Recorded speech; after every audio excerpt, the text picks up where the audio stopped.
commissioners. Good morning. Chair and commissioners, we proceed today with General Flynn, and I shall be holding fort today. Thank you. That's Morning, important. General. Good morning, Advocate Selu. General,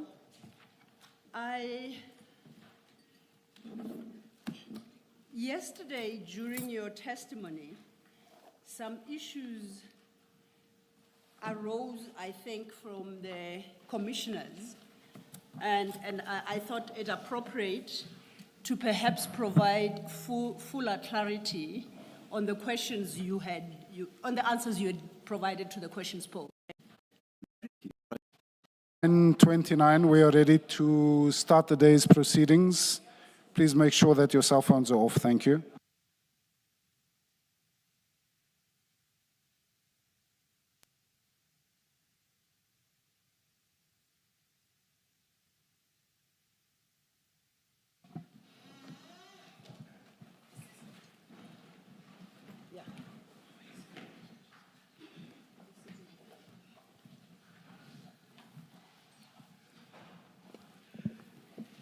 Good morning, Ms. Selu. I cannot help but say that you are confusing me.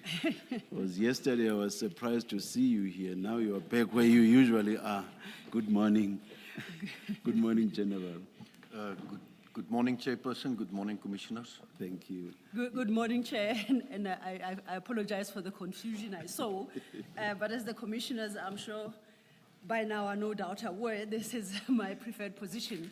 I am dictated to by others when I don't have control over where I sit. Chair, morning, commissioners. Good morning. Chair and commissioners, we proceed today with General Flynn, and I shall be holding fort today. Thank you. That's morning, important. General. Good morning, Advocate Selu. General,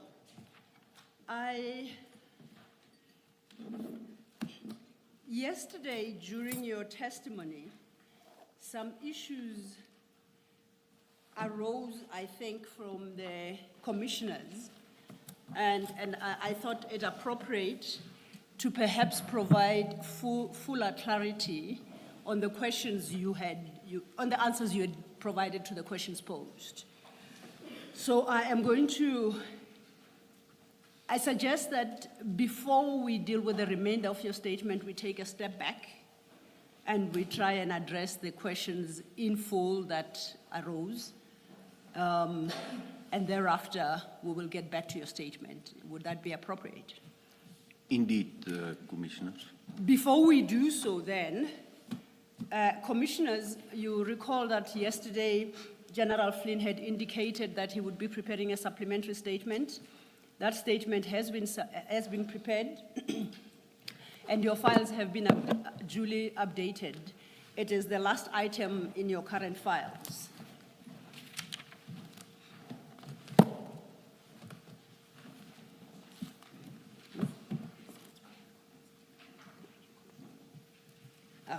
Now, General, let's turn then to your supplementary statement and formally place it on record.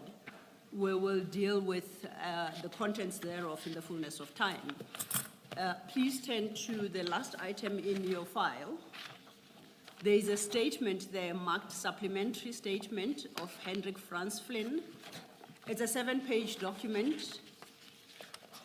And if you go to page 7, it's dated even date, and it bears a signature. Do you confirm that's your signature? Indeed, Commissioners.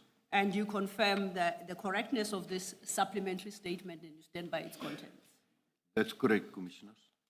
Thank you, General. Chair and Commissioners, if then it may be admitted, we will come back to the issue of the supplementary. For the moment, let's go back to your original statement, your first statement. And in this regard, I would like to draw your attention to, I suggest we first deal with paragraph 50. At paragraph 50, you point out that the FSL did not attend the scene.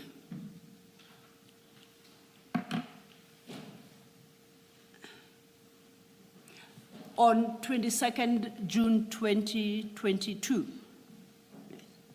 at the harbor. And the reason advanced was that FSL declined to do so because it was not a clan lab scenario, meaning it was not a clandestine drug laboratory. My question is, that term seems to refer to laboratory. And the scene as we had it at the harbor was not a laboratory case. Why then is the clan lab scenario of relevance to whether or not FSL could attend the scene?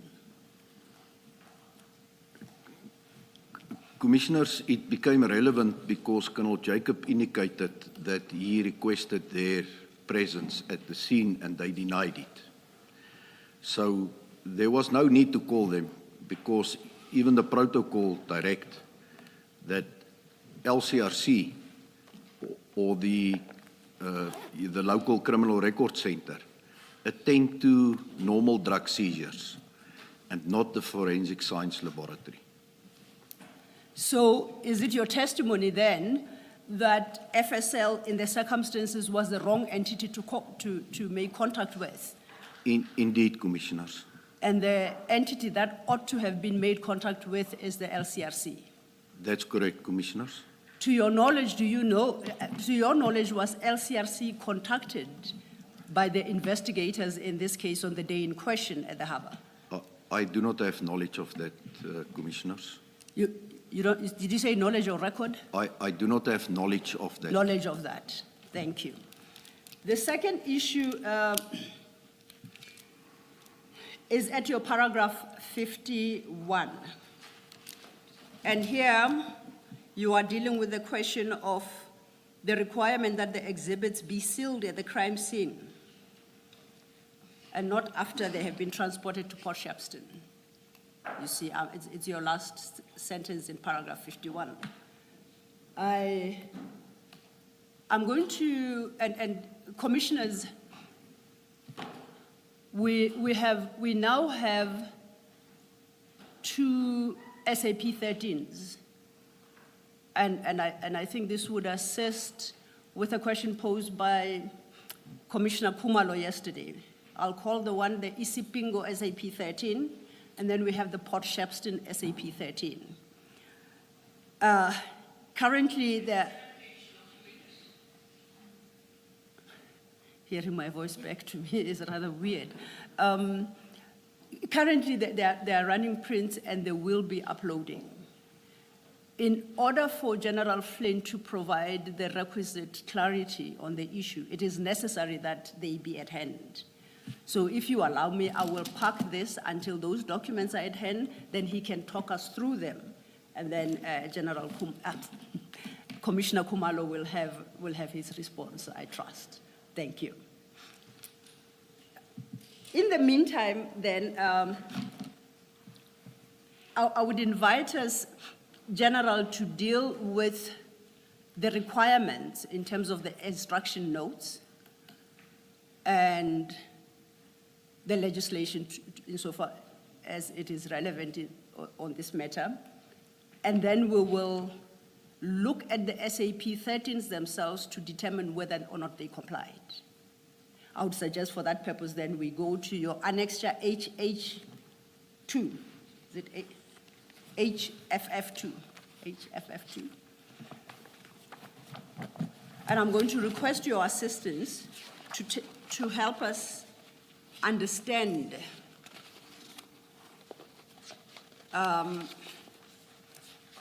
the requirements of HFF2. For the record, that is the National Instruction 8 of 2017, titled Property and Exhibit Management.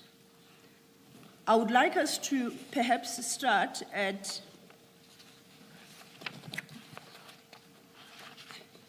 page 73. I don't know how you normally refer to whether I'm at 4, is that a part 4? Is that a clause 4? Is that item 4? How do you normally refer to it? So Paragraph 4. paragraph 4, Commissioners. okay. Then let's start at your paragraph 4. Paragraph 4 speaks to or regulates the completion of SAP 13 registers when exhibits are handed in at the CSC. I think firstly, let's understand what is the CSC, and please, in that explanation, contrast it with what we generally understand to be a police station, if there is a difference. Commissioners, the CSC, as I explained yesterday, is the Community Service Center or the Charge Office. And that's the... I sometimes wonder why these names have been changed, because they serve to confuse us. And that's the heartbeat of the police station. That's where all the activities start, and that is where the register is kept to enter exhibits into. So it's part of the police station, to answer Advocate Selu. Oh, okay. So it's part of the police station. So if I say the SAP 13 is found at a police station, that would be inclusive of a CSC. Indeed, Commissioners. And then paragraph 4, you said you call them paragraphs. Please read sub 4 into the record. 4 sub 4. Oh, sub 4. Yes. All property and exhibits seized must be entered in the SAP 13 register of the relevant police station where the crime was committed or where the property was found, and then transferred to the relevant unit and entered in the SAP 13 of the relevant unit. A couple of questions from me on that. How should we understand the requirement that all property and exhibits seized must be entered into the SAP 13 register of the relevant police station where the crime was committed? Does that mean each and every item must be registered? Does that mean a generic description of the exhibit must be given? How should the Commission interpret that requirement? Commissioners, it's expected of police officers entering exhibits into the SAP 13 to be specific and complete. It means that exhibit seal numbers being handed in, the serial numbers of the cash need to be entered. So it needs to be a very comprehensive and complete entry that's being made there.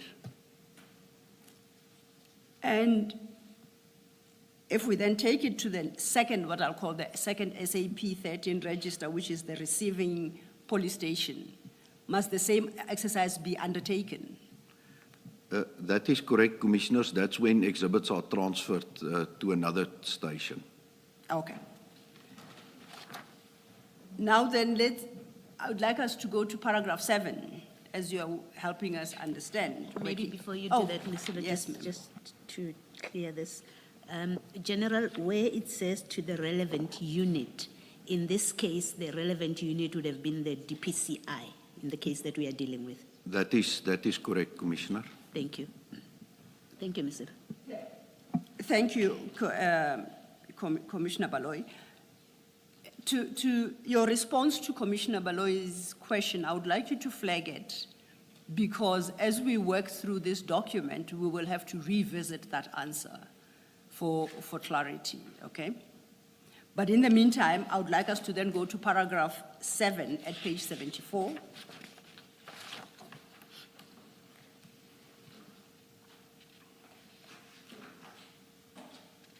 And at paragraph 7, which is headed Property in Temporary Storage Facilities in the CSC, I take it then police station, as you explained. And it requires that all property entered in the SAPS 13 must be locked in a temporary storage facility at CSC, where they must be kept safely until handed over to the station commander or exhibit official.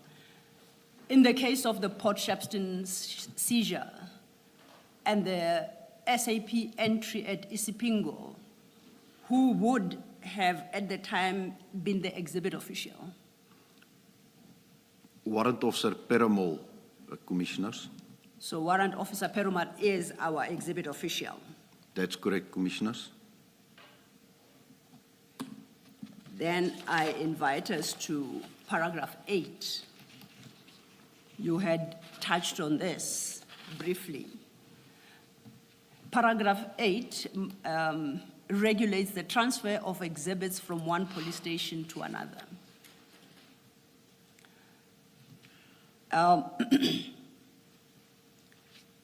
Part 1 or sub 1 of paragraph 8, it states that the transfer document SAP 13 sub G is completed by the sub 13 official in all instances where exhibits are transferred from one police station to another or between sub 13 stores. Would it be logical for us to expect to obtain an SAP 13 sub G from Isipingo Police Station in regard to the Port Shepstone seizure? That's correct, Commissioners, because it's a requirement. And part 2 deals with the completion of their transfer document. Is this a separate document from the SAP 13 book that is completed? Is it a standalone document, or is it part of the SAP 13, I'll call it a book, where various entries are made? What exactly is a transfer document? Commissioners, it is a separate document. It does not form part of the actual register where the exhibits are entered into. So, when we then turn to sub 3, sub 3, as I understand it, lists the information that must be provided in this separate document that is called the transfer document. Am I correct? That's correct, Commissioners. And at sub 5, a similar requirement, but this time for the receiving station. So sub 3 regulates the requirement for a transfer document by the transferring station. In our instance, in this particular case, that would be Isipingo Police Station. Am I correct? That's correct, Commissioners. Sub 5 regulates the requirements for a transfer document by the receiving station. Is that correct? That's correct, Commissioners. So, and basically the requirements are the same. Have you said you haven't seen a separate, this transfer document. Have you seen any document that provides the detail required in sub 3? And No. I'm not calling it a transfer document for a moment, but any document that has captured the requirements of sub 3A to I. No, I'm not aware of any such documents, Commissioners. And similarly then, am I correct to assume that you haven't seen in respect of a document contemplated in sub 5, A to H? That's correct, Commissioners. Are you able to express a view then as to the correctness of or compliance of the transfer of these exhibits from Isipingo to Port Shepstone? There was non-compliance, Commissioners. Can I try to understand this? In sub 5, what would be the receiving station on the facts of what we are dealing with? Commissioners, one of two, Port Shepstone Police Station or the DPCI SAP 13 in Port Shepstone. But was there a transfer to Port Shepstone Police Station? I believe we are coming to that, Commissioners, but indeed it went to Port Shepstone Police Station and not to the SAP 13 of the Serious Organized Crime Unit at Port Shepstone. Thank you. Thank you. Thank you, Commissioner. And perhaps while we are here, there is what is formally called the Port Shepstone Police Station. Is that correct? That's There correct. is a police station in Port Shepstone. That's correct, Commissioners. And that is different from the Port Shepstone DPCI offices. Is that not so? That's correct, Commissioners. Where what we know happened here is that the transfer, quote unquote, was from Isipingo Police Station to Port Shepstone offices. And that is where they were stored on the 22nd of June, 2022. Indeed, Commissioners. Then, if I could invite us then to overleaf at page 60 at paragraph 9. This deals with property dealt with by experts. And I'm interested in sub 1 of that paragraph. It reads, specialized units. Sorry, you send him back to 60, 70, 76. 76, did I say 60? Yes, he was going back to 60. Oh, I do apologize. I guess I just saw the 6 and then added 76 for the record, 76. Just a very brief observation. At 8.5, is there no need for the description of the exhibits? I see no reference to that there. Of course, you can't change the form, but I'm just asking out of interest.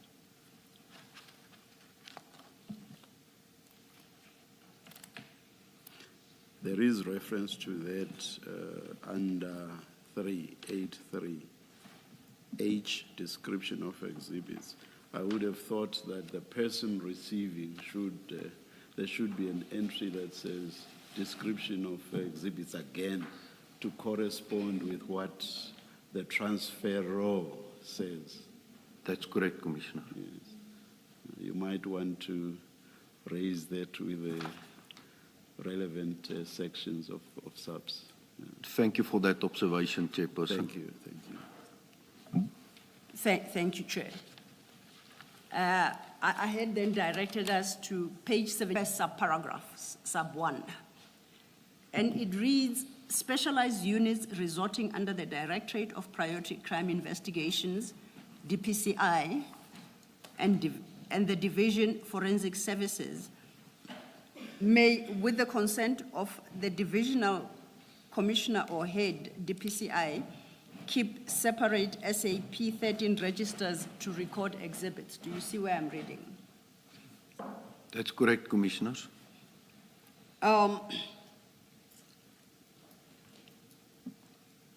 Is the Port Shepstone, are the Port Shepstone DPCI offices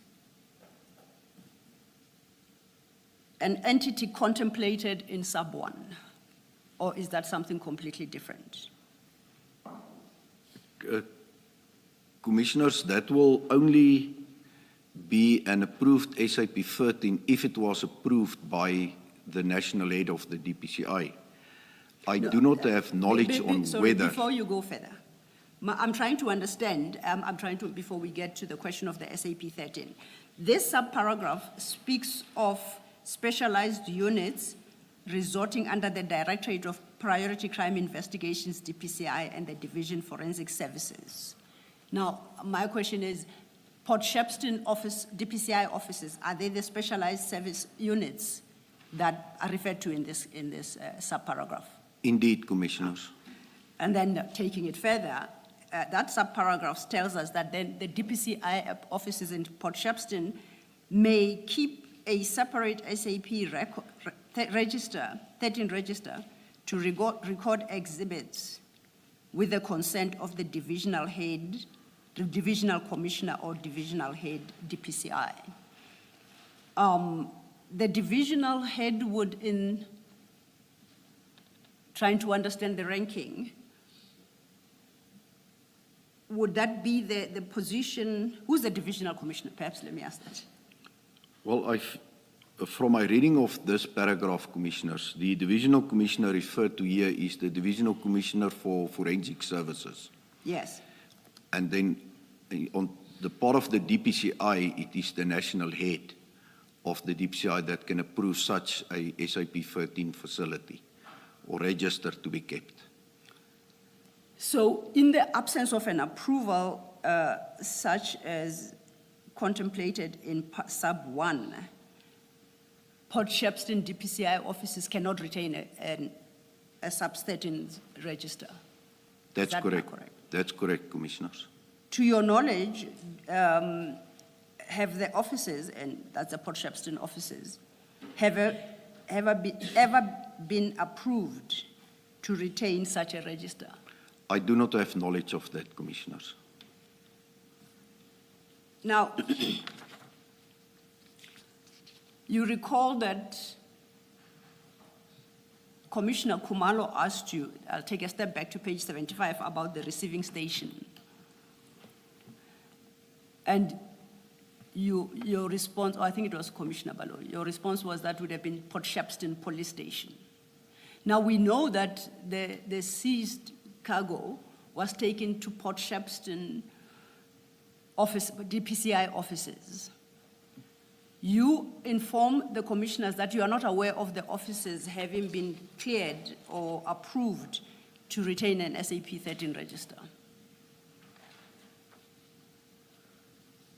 If that's where they went, why then do you conclude that the receiving station in this instance, as in paragraph 8, sub 5, was Port Shepstone Police Station? These are two separate places. Commissioners, go ahead.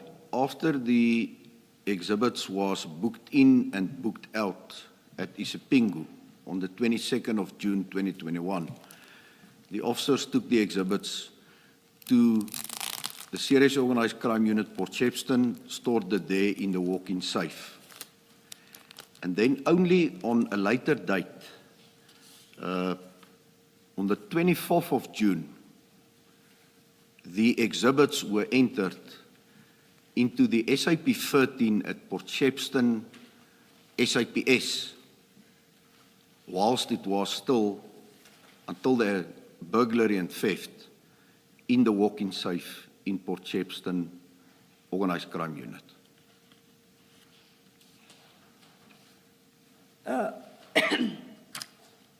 So if I understand you correctly, the exhibits were physically taken to Port Shepstone offices.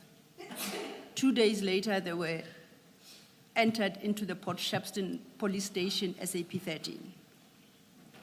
Am I understanding you correctly? That's correct, Commissioners. If Port Shepstone Police Station was intended as the receiving station, was it not required, therefore, to have taken control of the exhibits before they are entered into the SAP 13 at the police station in Port Shepstone? That's correct, Commissioners. But we know that it happened. Do you know whether there was ever a transfer, however temporary, from the DPCI Port Shepstone offices to the police station in Port Shepstone to complete the exercise, the SAP 13 exercise as the receiving station? Do you know? I'm not aware of such, Commissioners. Okay. Now, our SAP 13s are now available. Commissioners, there are two documents that have been presented before you. These will be Handwritten. handwritten, yes. They're actually completed forms. There are two of them. These are marked, paginated 193 and 194 as exhibits. There'll be exhibit CJC 193 and CJC 194 respectively. The small one is 193. 193. 193 is the smaller small one. For now, I'll call them the small one until the general confirms what they are. I always rely on the attorneys to Yes, sort that out for indeed. years. Thank you. Yes, indeed, Chair, it shall be done. It was for purposes of the record. Yes, thank you. General, you have received the two documents that I They've just been distributed now, I referred to, correct? That's correct, Commissioners. I would like us to turn our attention to the first. At the top right corner, it is written in manuscript A16. You see that document? That's correct, Commissioners. What is this? It's a two-page document. What is this document? Commissioners, it is a copy of the SAP 13 at Isipingo Police Station. Now, we know from evidence tendered thus far that this seizure was registered, was booked in, and subsequently booked out at Isipingo Police Station. Is this the SAP 13 that would have reflected that book-in, book-out process? That's correct, Commissioners. If you look at the first page of that document, there is an entry 373 dated 22/06/2021.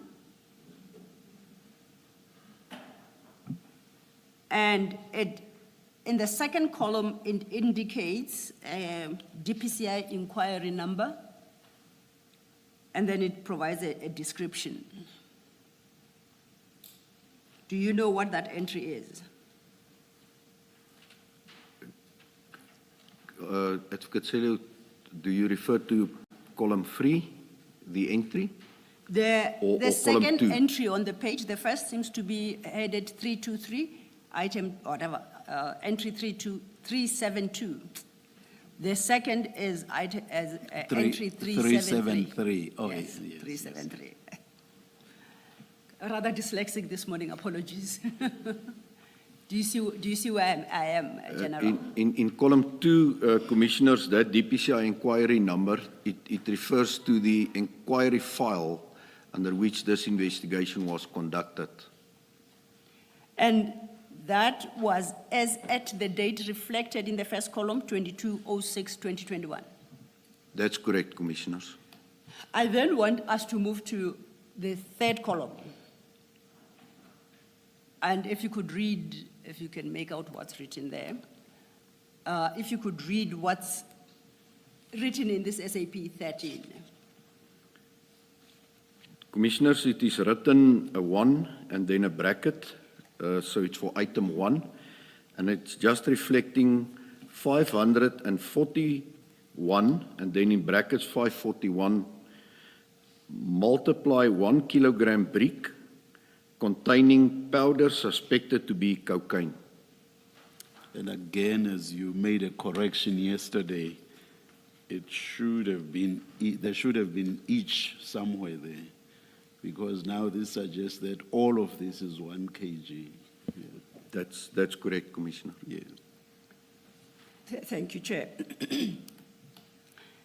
And I think you identified this as the Isipingo SAP 13, this document. That's correct, Commissioners. When one looks at this document, I do not see any further description as, I think, contemplated by the National Instruction 8 of 2017, that each exhibit must be individually identified in the receiving.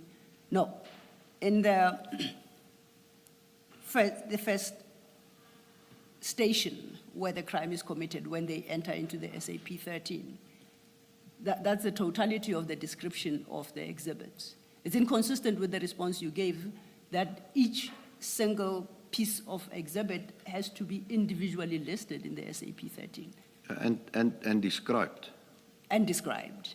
Yeah, you would, for instance, if it was properly done, I would have expected to see that there would have been multiple entries, Commissioners, first and foremost. Second to that, there would have been an indication to say 1 forensic exhibit seal bag with seal number 12345 containing 20 suspected bricks of cocaine. And that will complete that entry. And then the second and the third and the fourth. And then all other additional exhibits that might have been seized from a crime scene. And What about the description of the containers? I mean, you can't just say a brick. Because how does that work? My understanding was that they were wrapped in black or some other form of, because looking at this, it's so easy to swap it for something else, and nobody would know that the exhibits have been swapped for something else. Shouldn't the description of the containers also say, I'm just looking at Chair's Constitution. Chair is a big fan of the Constitution. Its color is black, and so the photos that we saw yesterday, shouldn't that be part of the description as well? Indeed, Commissioners. That's why I say all other exhibits ceased from the crime scene. And these are exhibits. The wrappings, the bags in which it was, the additional wrapping of the list of exhibits. Yeah, I think look at the screen. That's what I correct. had in mind. Yes. Yes. Thank you. So then in response to Commissioner Khumalo's question, each one of those bricks ought to have been listed in this Isipingo SAP 13 and fully described. Well, since almost all of them are similar, it's Yes. basically two types of packaging. Yes. Commissioners, that's why I indicated it gets supposed to be packaged correctly at the crime scene, and then you give an explanation of the exhibits that's handed in. So it serves no purpose to go and describe each and every block, because it will be 541 of similar entries. It obviously needs to speak to the chain of custody, and that's why it's important that the seal numbers in which 20 or 15 or 10 blocks are packaged are properly reflected in the register, as well as, and you can see there on the top left-hand side of the photo, that black bags, all of that it's still exhibits, and it needs to be also sealed and properly recorded in the applicable register. And I think your testimony yesterday was, it is at this juncture, when they are entered into the SAP 13, that they must be sealed in proper forensic evidence bags. Before you Yes, Chair. you deal with it, now that you've taken us back to the photographs, Ms. Sigels Chair. Ncube promised to give these photographs and maybe something else as well, I'm not sure now, to give them exhibit numbers. Please do not forget that. No, indeed, I understand that that is Yes. underway. And the exhibit number, the two exhibit numbers we provided, CJC 193, 194, have already taken the pictures into consideration. Okay. Yes, definitely, Chair. All right. Thank you. Thank you.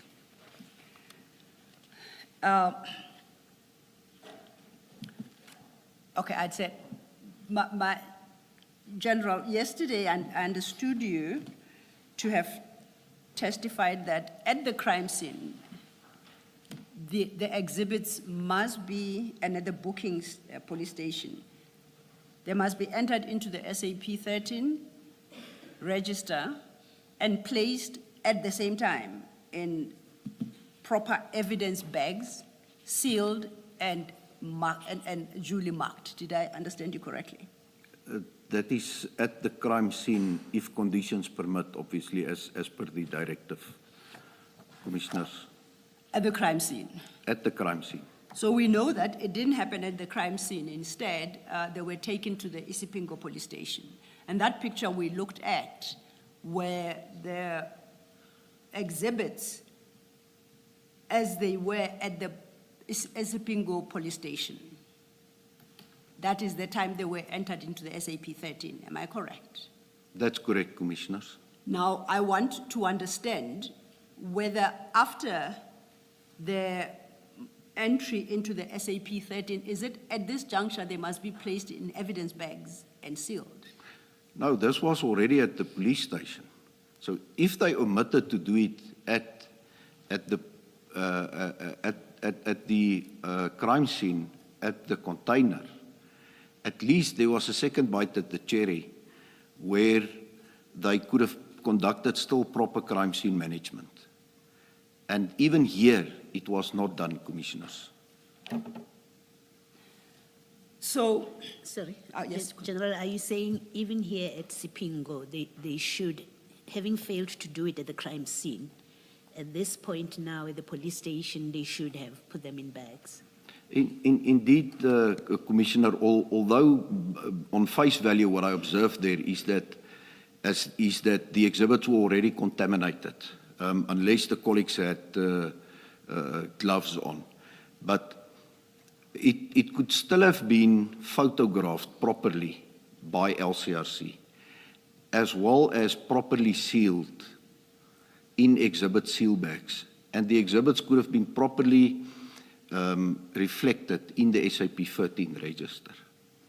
There was no need to just take the exhibits as it was in that state from Isipingo to Port Shepstone, because anything can happen along the way. Some of the exhibits can go missing. And the chain of custody is really not at the required standard where we expect detectives to function at. Thank you, General. So at least we know from, and if the crime scene had been properly handled, then the exhibits in their respective evidence bags, sealed, duly sealed and marked, would have then been entered into the SAP 13 at Isipingo. Indeed, Commissioners. And now we know it didn't happen here, at least if this SAP 13 is to be believed. That's correct, Commissioners. Then on the same document, if you go over leaf, there are some entries made there. I just want you to explain to me. I read the first column under 4 as a member who booked these exhibits at Sipingo and references the CHC container at 14 Avenue East. That's the Durban Harbour, correct? That's correct, Commissioners. And it is duly signed for. What I'm interested in is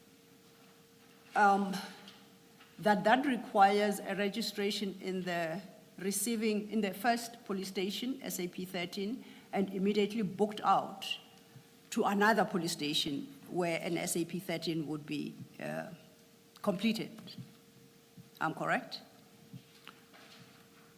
That is the general process. That's correct, Commissioners. And now we have dealt with the issue of the transfer documents to take account of that movement from the one police station to another police station. Am I correct? That's correct, Commissioners. Now, yesterday you referenced book in, book out. Must that strictly be from police station to police station, or can it be booked out for other purposes? The exhibits can obviously and must be booked out to be submitted to the Forensic Science Laboratory, Commissioners. So that is also a legitimate reason. Okay. And if we then look at column 5, the entry there, the second one, I think the book sort of reads across.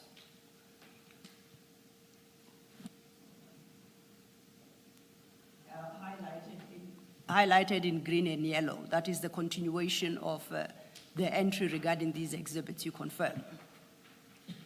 That's correct, Commissioner. Now, if I am reading this properly at column 5, it reads, items taken for analysis and given the date 2021-06-2022. I read that to be the book out process that you spoke of after the book in. That's correct, Commissioners. That's what column 5 is created for. And I see that happened, it confirms it happened on the 22nd of June 2021, which is the same day as the date of seizure. Yeah. Is that correct? It reflects, obviously, taken for analysis. I'm interested in the date for the moment, General. Yes, that's the date of the seizure. Now, my challenge is, we know after the book out, they went to Port Shepstone DPCI offices. this is marked, the reason provided here is items taken for analysis.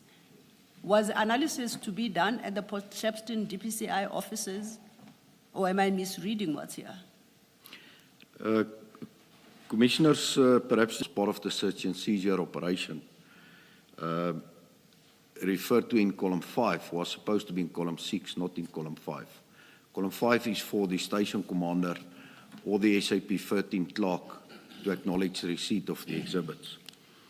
That's the first aspect. The second aspect is that clearly this entry is a false entry because the exhibits was never taken for analysis on that date. It's completely misleading because the exhibits went from Isipingo to Port Shepstone and it was never submitted for analysis as depicted here.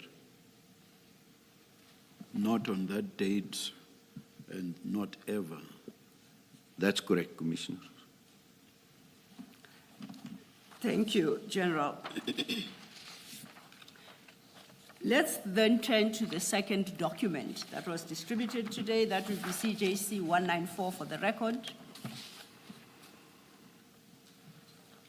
If you could briefly inform the commissioners what this document is. Commissioners, the second document on the top right-hand corner reflects as A3 is a copy of the SAP 13 register of Port Shepstone SAPS, the police station. And I think earlier you had indicated, and I think that the document bears you out, that these entries were made 2 days after the seizure and after the cargo had been locked up at the Port Shepstone offices. Did I understand you correctly? That's correct, Commissioners. According to the document, column 1, it's reflected there 2021-06-24, and the reference number at Port Shepstone was 883 for that specific calendar year. Now, who would bear responsibility for these entries in this document?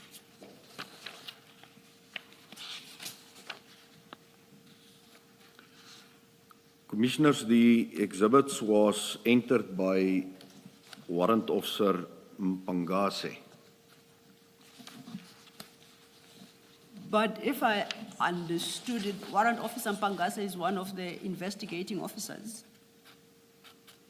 Should the SAP entry not be countersigned by the exhibit official, the official who is responsible for the exhibits at the police station? Commissioners, if we can perhaps go to the last page Yes. of this exhibit. In column 4 under paragraph 4.5, it indicates the signature of Community Service Center member who receives exhibits or the property. And there is a different signature affixed to that column under 4.5 after Warrant Officer Mpangase entered the exhibits into the register. Indeed. So I'm saying it is that signature, whoever it belongs to, is that person who then becomes the exhibit official and is responsible for these exhibits from that point. That's correct, Commissioners, but here we have to also take into consideration, again, paragraph 6.1, where Warrant Officer Mpangase, again on the 24th, booked out the exhibits. Apologies, General, you are ahead of us. We will get to that point. Okay. You recall that we dealt with, in terms of the instruction notes, the transferring station and the receiving station requirements and the transfer documents. Now, you explained that when they are registered in the receiving police station, that police station takes responsibility for the exhibits, and they are entered into that police station's SAP 13. And this is what this document purports to be the Port Shepstone Police Station, SAP 13. Am I correct? That's correct, Commissioners. And my question therefore is, if the commissioners were to go to Port Shepstone Police Station to establish who was the official responsible for receiving these exhibits, there has to be somebody identifiable to say, I received them and I signed the SAP 13 form. Am I correct? Is my understanding That's correct. That's how it's supposed to be working. Now, from the document before us, are we able to determine who the receiving official at the Port Shepstone Police Station was? I cannot identify it from this document, Commissioners. And as you rightly say, at the end of that document, just under 4.5, is a signature with no name, no, is it a personal, member number, no date? No rank. No rank. Do you have any comments to what we are confronted with? Well, Commissioners, from a reading of the document, it's clear that this was just an entry into the register at this police station to have a reference number for the exhibits that's been kept at Port Shepstone.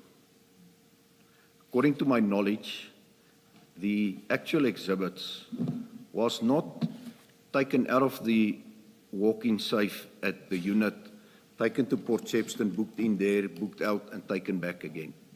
This is just a paper exercise that was performed here. And that is why Warrant Officer Mpangase immediately again, or directly after he entered it here, on the same date, made the entry, apparently he made the entry under paragraph 6. Taken from the Port Shepstone Police Station in 6.1.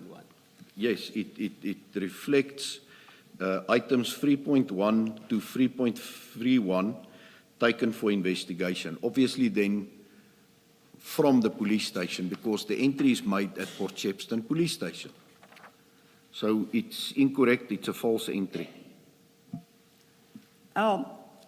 We will get to you say it's Warrant Officer Mpangase's entries under 6.1. I'm still interested in what was happening to record these exhibits as received by Port Shepstone Police Station. As you sit there in the position that you are in, must somebody be held accountable for this entry besides Warrant Officer Mpangase, who at least signs here as the person handing them in? Must the purported receiving person be held responsible and answerable to what exactly was happening here? Commissioners, it's a difficult question. I believe that if that individual can be identified, it will be prudent to perhaps get a version from that official in terms of what transpired here before I can comment on whether that person needs to be held responsible. I do not know what transpired there. I'll put it differently. Somebody purported to have received these.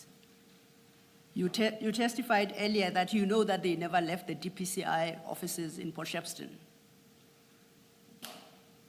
Is that a concern to you that you are confronted with an entry such as this in circumstances where somebody in Port Shepstone Police Station purports to be receiving something that never left the DPCI offices in the first place? Indeed, Commissioners, because it is a misrepresentation. Now, that person, would I be correct to conclude that based on what is written here, this person confirms that these exhibits were in fact cocaine? You remember when they left Isipingo, they are noted as suspected to be cocaine. The receiving, if we go to the first document, the Isipingo SAP 13, says 541 by 1 kg brick containing powder suspected to be cocaine. You confirm that, right? That's correct, Commissioner. And we know overleaf in that, the entry was that these were taken for analysis. That's and correct. you testified that to your knowledge, no analysis was conducted. That's correct, Commissioners. 2 days later now, Port Shepstone Police Station accepts them as bricks of powder. Oh, so my apologies. It still says suspected to be cocaine. I misread that. My question is there any evidence, objective, independent evidence, that the exhibits entered into Isipingo SAP 13 are the same that are now registered here at the Port Shepstone Police Station? Is there any independent evidence that the Commission can turn to? I think you said that Isipingo is about more than 100 kilometers from Port Shepstone. Port Shepstone, that's correct, Commissioner. So what must we look to satisfy ourselves that what was taken, what was registered as Isipingo is indeed what is now registered at Port Shepstone Police Station? There's no independent corroboration to come to the conclusion that what was entered in Isipingo is now entered at Port Shepstone, Commissioners. Now, are you in a position to express an opinion as now regards the conduct of Warrant Officer Mpangase, who, as you indicated under column 6, states that these items were taken for investigation? Do you have a view to express on that? Commissioner, even that is a misrepresentation. If it was booked out for investigation, there was no investigation to be done on the exhibits except for the work to be done by FSL. So it was supposed to read, taken then for submission to FSL. That's what I would have suspected, not for investigation, because as a detective at organized crime, the warrant unfortunately cannot determine whether it's cocaine or not. So that's a misrepresentation. I'm sure you meant expected and not suspected. Expected. Yes. Yes. Thank you, Commissioner. Thank you, General. In both documents, the two SAP 13s, the exhibits are said to relate to DPCI Inquiry 28/06/2021. I think yesterday you touched on, an inquiry number versus a CAS number. And if I understood you correctly, for all intents and purposes, they're about the same. It's a registered inquiry. That's correct, Commissioners. And this inquiry is registered at the DPCI, by the DPCI. That's correct, Commissioners. I would take it then once registered and investigations start, investigations start, a file is created. I won't call it a docket, being an inquiry. A file is created that is then populated with whatever the investigations are able to yield. Is that a correct assumption on my part? Yeah, that's correct, Commissioners. What basically happens is that the inquiry gets registered. Then the person that opened it will obviously affix either a statement or a document to the A part of the inquiry, make an entry into the SAP-5, which is the investigation diary, in the C clip of the inquiry, and then submit that inquiry immediately to an officer for and we refer to it as a 24-hour inspection, and then the inquiry is booked out to an investigating officer. And from the same documents, they are all in manuscript headed Port Shepstone CAS 129/11/2021. But that is the post-burglary or post-theft of the exhibit. That's a different CAS number, correct? Yes, that is all the evidence that was gathered subsequent to the burglary and theft that's contained in the Port Shepstone docket, Commissioners. I ask this because we haven't come across a file containing any documentation or, of the type you describe, or speaking to progress of investigations under that inquiry, do you have a copy of that file?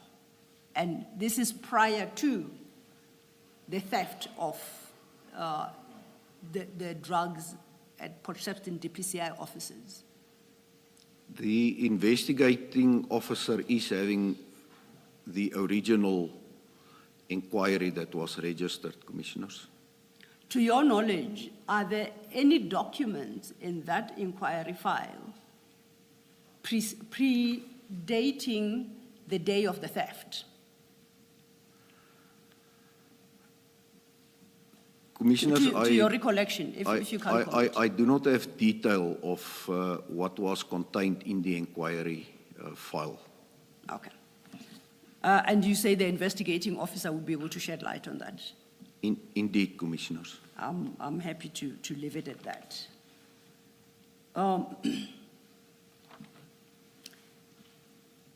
Now, I think we can then pick up from where you left off at your statement.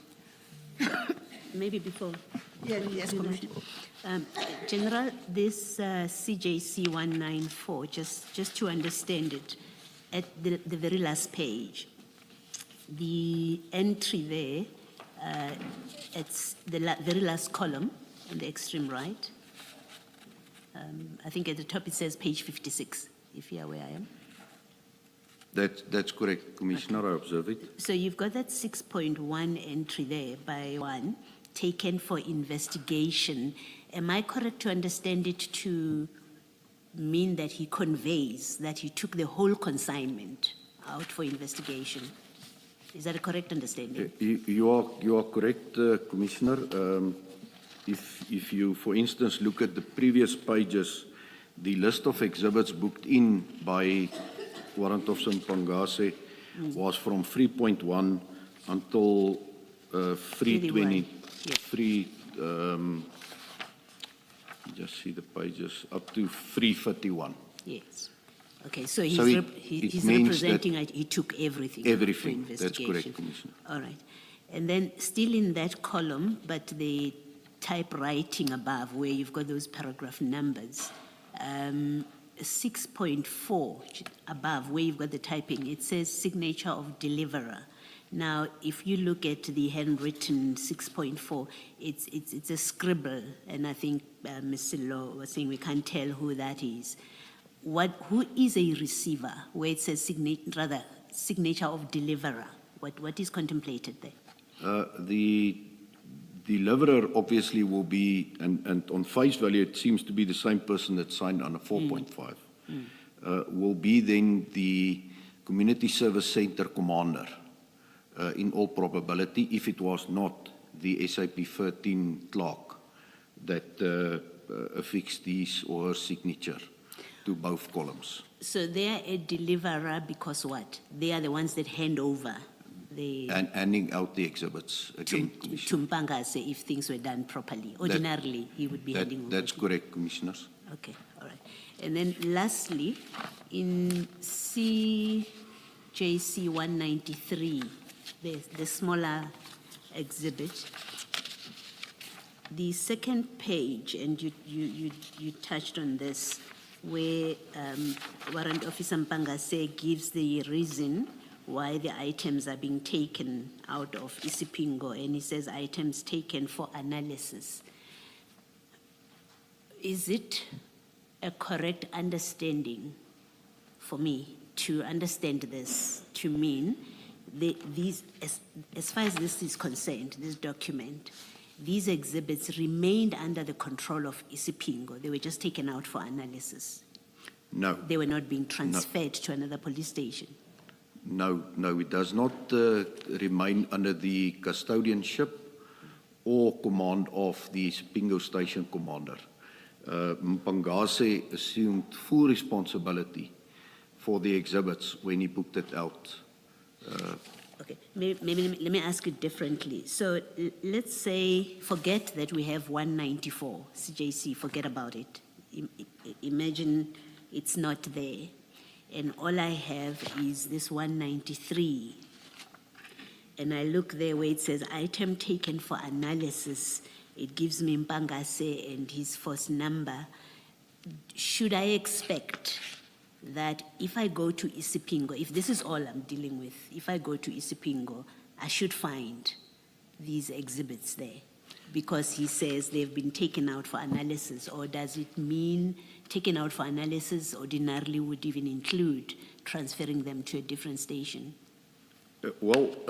Commissioner, it can only mean what he has said here. It's taken for analysis. So it's not supposed to be at Isipingo station further. The only place it can be will be at the different police station, but in terms of this entry, it's supposed to be at the Forensic Science Laboratory and at no other place. Okay, thank you. Ms. Silo, I want to ask a question, and please feel free to stop me if you're still coming to it, because I may be getting ahead of myself. Thank you, Commissioner. General, shouldn't there be another document akin to CJC's 193 and 194 reflecting the arrival of these exhibits at the Port Shepstone DPCI offices and their storage there? Shouldn't there be a document that accounts for that process? Commissioner, in the normal way of going about investigations, obviously there will be contemporaneous notes and statements filed to that effect. But here it's clear that there was no SAP 13 register at the unit in Port Shepstone. And that's why, in order to obtain a reference number for the exhibits, that's why it was just booked in the paper exercise at Port Shepstone Police Station. But then how do we know that 551 bags actually arrived at the DPCI offices in Port Shepstone if there's no document recording the arrival of those exhibits in the form described in 193 to say it was 541 1 kg bricks containing powder that looks like cocaine? So how do we know that these bricks ever made their way to the warehouse or the office in Port Shepstone if there's no document that records that? That's indeed true, and it is a shortcoming, Commissioner, that you are identifying. But there are witness statements to that effect in the case docket, and I would prefer not to elaborate more on that specific aspect at this point, please. Thank you. Thank you, Mr. Thank you, Commissioner. But I think if I understand the question correctly myself, maybe I just might be confusing. The question is slightly different. I understand, and we are aware of the statements that are in the docket. What I understood, Commissioner Kumalo, to try and establish from you is we have the SAP 13, to speak, right? We have the second, which is the SAP Port Shepstone police station document. Without having to resort to statements obtained under certain circumstances, is there a document, a objective separate from everything else, and not a statement obtained under, let's say, during investigations after the theft? Is there a Port Shepstone DPCI officer's document that reflects that on this day, at this time, these exhibits were received? I am not aware of such, Commissioners. Thank you. Thank you, Commissioner. I want to, yes, Commissioner. And that seems to be what paragraph 9.1 contemplates, that there would have been an SAP 13 register of the DPCI, which would then have recorded these exhibits. That is how it was supposed to work, Yes. Commissioner. Thank Indeed, you. your understanding is correct, Commissioner Baloy. Thank you. Thanks, Mr. Thank you, Commissioner Baloy. You recall when we were dealing with CJC 194, this is the Port Shepstone Police Station, SAP 13. I had started to make a particular comment, then I corrected myself and I said I misread the document. And that was in relation to the description of the exhibits. The first entry at 3.1 states that it's one FSL exhibit bag and gives a number containing 20 bricks of powder suspected to be cocaine. We dealt with that. I then corrected myself that Port Shepstone Police Station doesn't deal with the exhibits as definitely cocaine, but maintains the position assumed by Sipingo as well that it's powder suspected to be cocaine. On closer reflection, when I look at 3.2, it says 20 bricks, I don't know, of some word cocaine sealed in exhibit. Because I don't know what is the word that precedes cocaine, I'll prefer, or drugs. That then, if you look at 3.2 following, every other entry is described as drug cocaine. It's no longer, what do I make of this? Only the first batch at 3.1 is suspected to be cocaine, and the rest are definitely cocaine? Or must I read this document to mean that notwithstanding the wording of 3.2 to 3.31, they are still all suspected to be cocaine? As a police officer, how would you advise we properly read it? Commissioners, the entry reflected in 3.1 is indeed spot on. That is how it's supposed to be. Because according to my knowledge, there was no presumptive test conducted at the crime scene or at Isipingo police station to indeed confirm that it was cocaine. So 3.1 is correct. From 3.2 onwards, if all speak about cocaine, that will be inaccurate. Thank you. Okay, I'd invited us then to go back to your statement. Your original statement. And I think, based on where you concluded yesterday,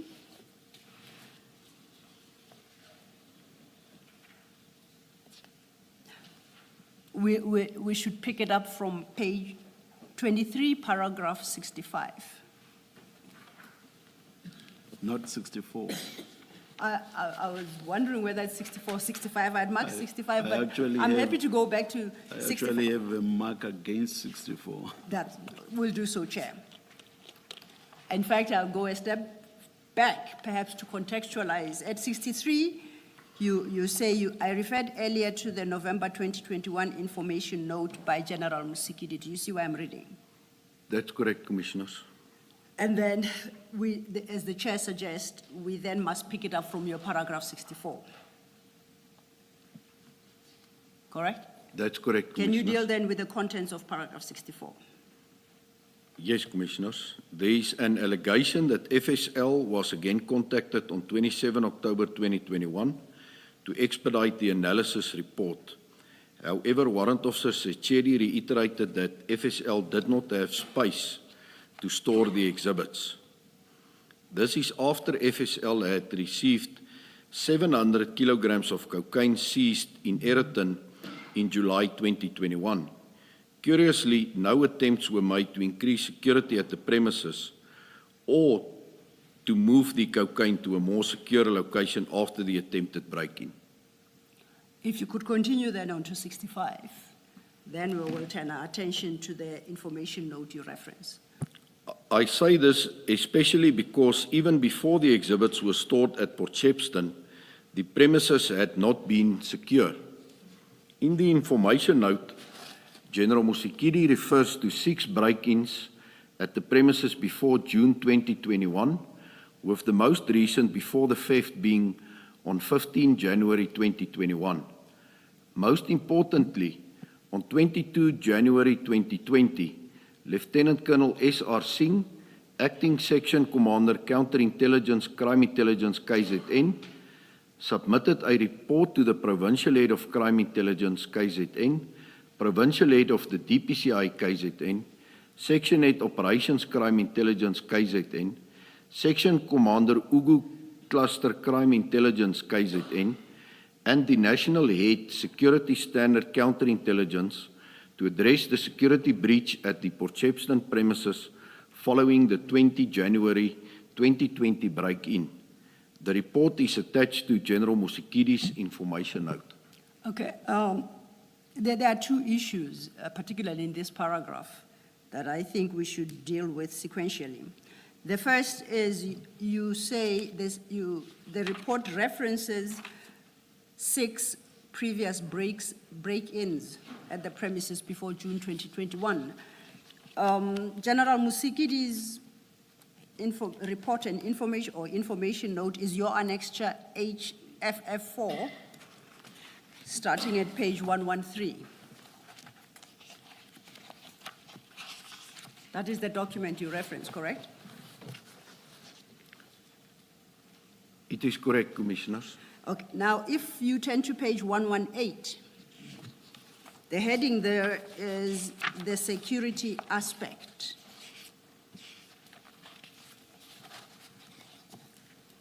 And are these the break-ins you referred to at your paragraph 65? That's correct, Commissioners. I don't know if, because I've been particularly dyslexic this morning, whether I have it wrong. I count, excluding the last, which is the actual break-in at Port Shepstone in November 2021, resulting in the theft of the drugs, I count 7 previous. You reference 6. Who is dyslexic this time, General, between you and I? But most important, are these the same break-ins you referred to at paragraph 65? Commissioners, indeed, it's the same break-ins, and I accept responsibility for that error. It's indeed 7 and not 6. Most importantly, it's for my own self-esteem, because it confirms I'm not particularly dyslexic. Thank you. So you say that would make it 7, according to that table, 7 break-ins at the Port Shepstone DPCI offices, or from December 2011 to October 2021. And once again, I'm discounting the last entry. Am I correct? That's correct, Commissioners. In your experience, how secure would you consider premises that have been broken into that many times over a 10-year period? I can make a call. I don't know if this is highly insecure, medium, or low. What comment would you give to that? Commissioners, I'm of the view that it's almost not secured. It just shows us that there's a lot of opportunities for prospective housebreakers or burglars to gain access to this premises. So the security measures at that office obviously was not at the required standard. And in the same paragraph 65, you then deal with the communication by Lieutenant Colonel S.R. Singh.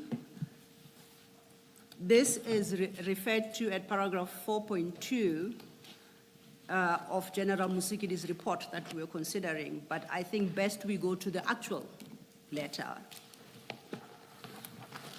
by Lieutenant Colonel Singh, and that you'll find still under the same annexure number HFF4 at page 121. Do you see that?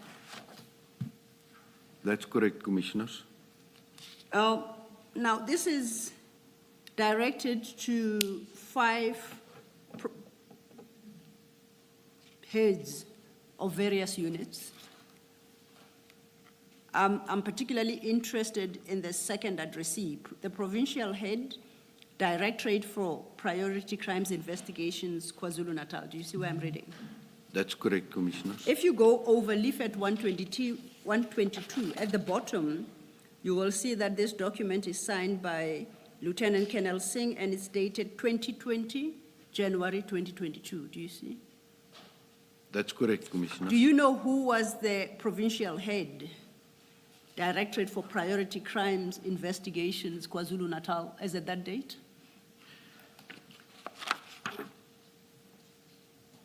Commissioners, if my memory serves me correct, by then there was not a person appointed as the provincial head, so one of the brigadiers within the province would have been acting. General Sonona was only promoted and appointed later during 2020 to the position of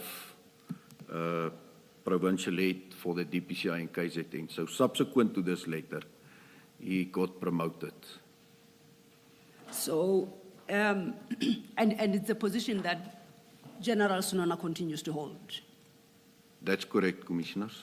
So based on your answer then, are you suggesting that General Sonona would have inherited these issues, quote unquote, by inherited? Indeed, Commissioners.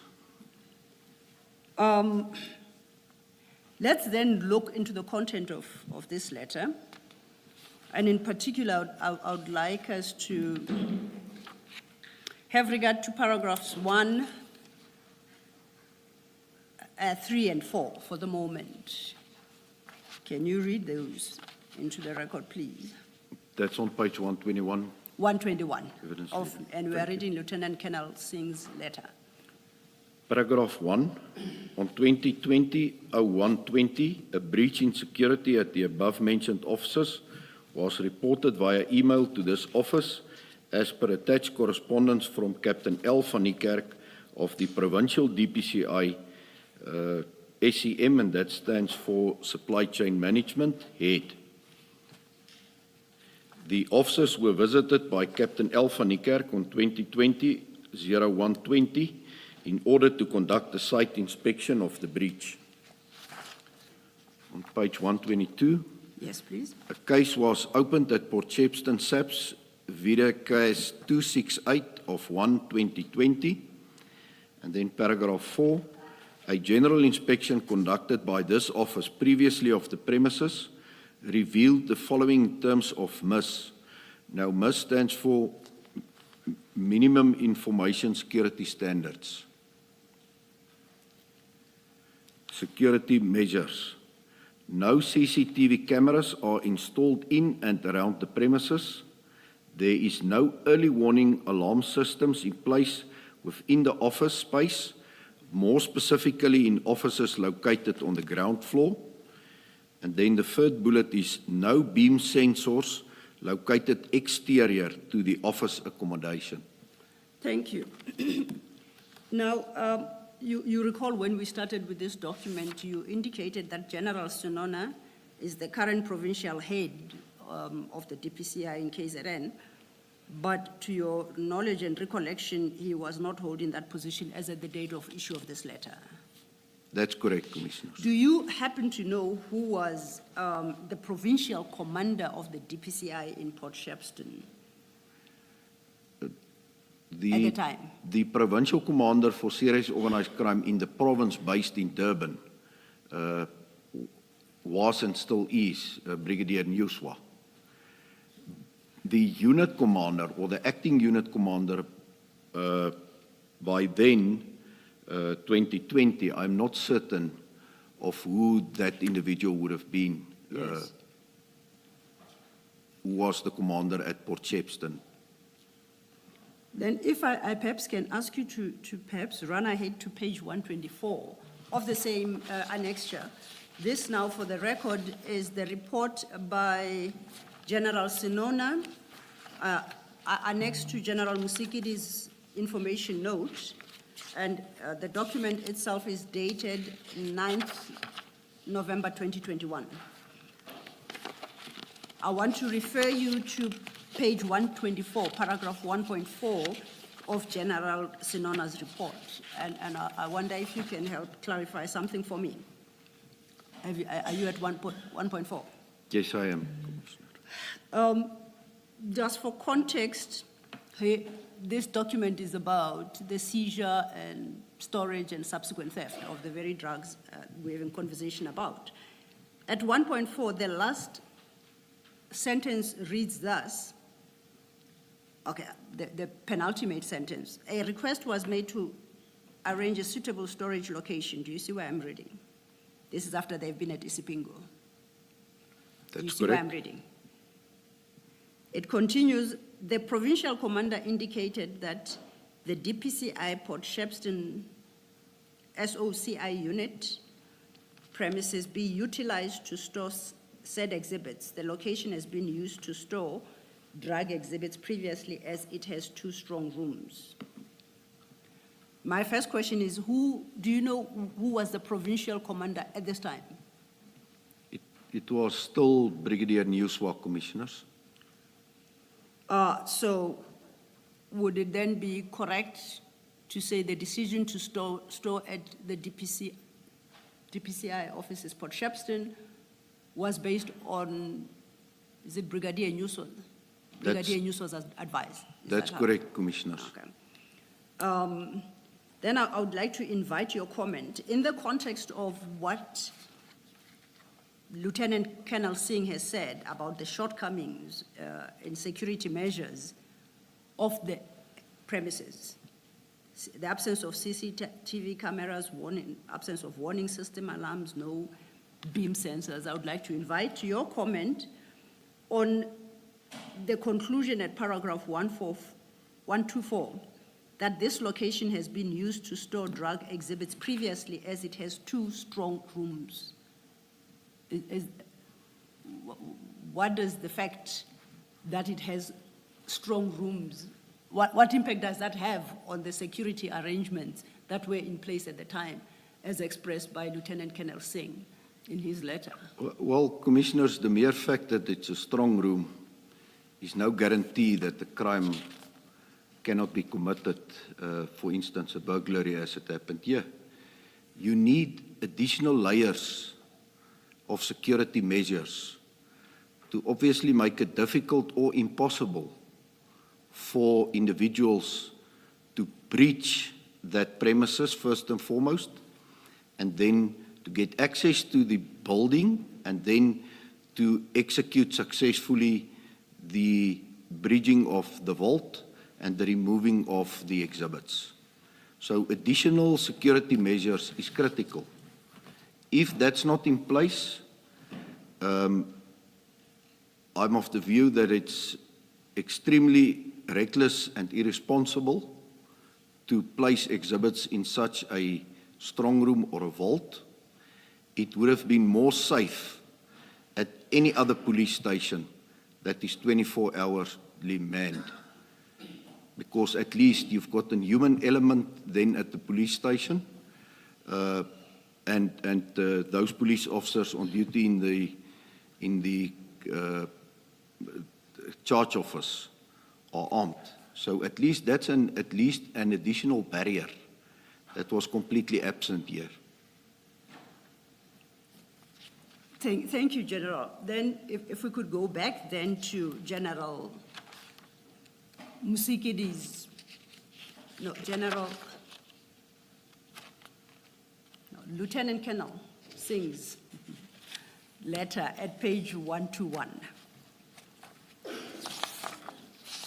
He concludes that letter with certain comments, and they sound more like recommendations regarding being heard to the wording. He concludes, under comments, it is hereby recommended. Do you see where I'm reading? That's correct, Commissioner. Could you please read those recommendations into the record? It is hereby recommended that the above-mentioned office initiate processes in order to remedy the contributing factors that led to the physical security breach, which is, first bullet, installation of perimeter beam sensors around the ground floor of the office accommodation. Bullet 2, interior office accommodation infrared sensors. Bullet 3, engagement with the contracted armed response company to ensure efficient service in terms of timeous visits to the site. And then the fourth bullet, the upgrading and repairs of the perimeter lighting. Lighting. Thank you. Do you know whether any of these recommendations were carried out? I do not have knowledge of such, Commissioners. So you are not in a position to comment whether or not any one of them was in place 18 months later when the theft took place? That's correct, Commissioners. Okay. Chair and Commissioners, I see it's 11. Might this be inappropriate? Let us adjourn and resume at 11:25. Thank you, Chair.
Good morning again. It's 24 minutes past. We are ready to resume the hearing.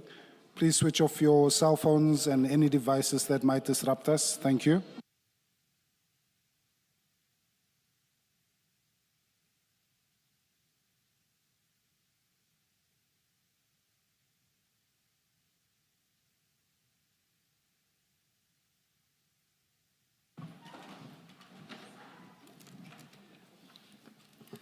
Yes, Ms. Sillo.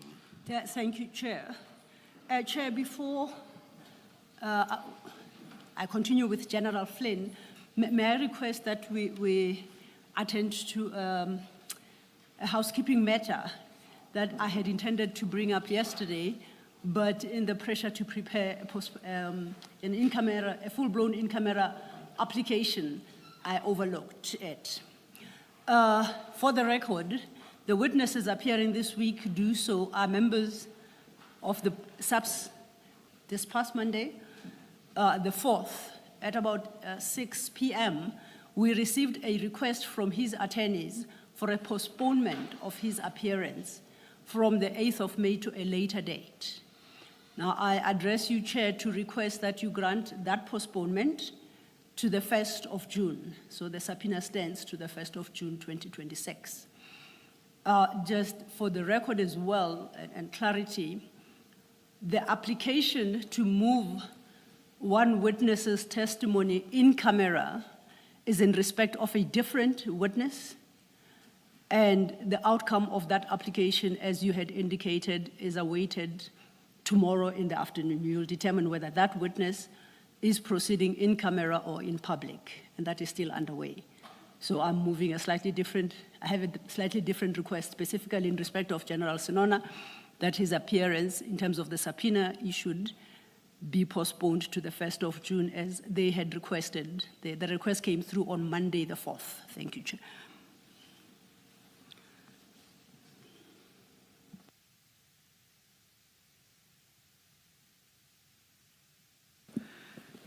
And are sufficient reasons given by General Sinona's attorneys for the request?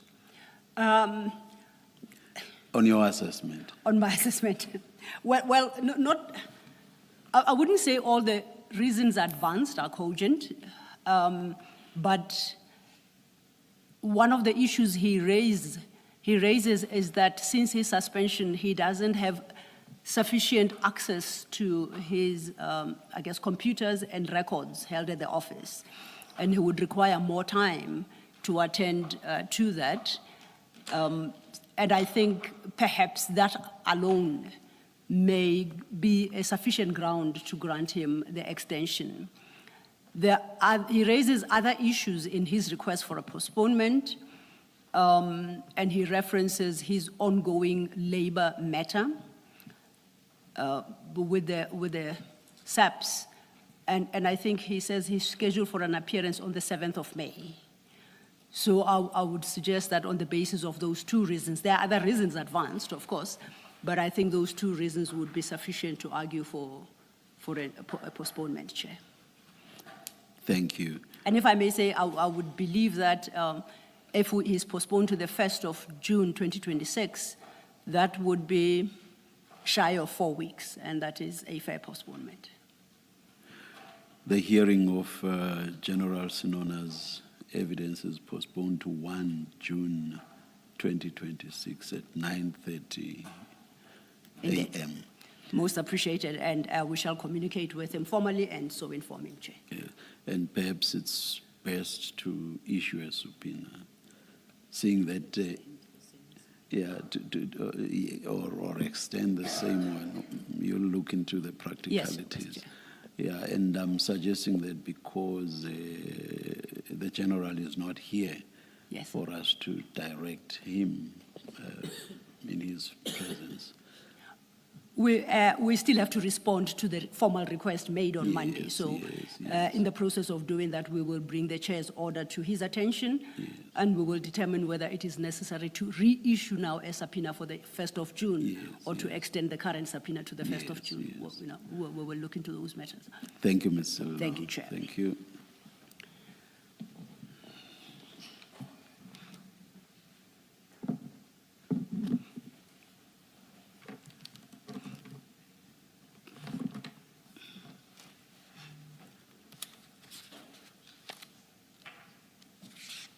Yes, we may. We may Thank you. commence. Yeah. Well, having disposed of that, then I think we are ready to proceed with General Flynn. General, before we broke for tea, you had confirmed that the recommendations, you had addressed the question of whether or not the recommendations made by Lieutenant Colonel Singh as regards the security of the DPCI officers in Port Shepstone had been given effect to, and you had directed us to Captain Nuswa, now the ranks, Brigadier Nuswa, Brigadier Nuswa as was, the person you say was the provincial commander at the time. that's Who, correct. according to General Sinona's report attached to General Musikidi's information note, is said to be the one to have suggested that the Port Shepstone offices may be used. And you had commented about how appropriate that was if it was based only on the fact that the officers have 2 strong rooms. So it was just to locate us in the statement. Staying then with General Musikidi's information note, and that is your annexure HFF4, starting at page 113.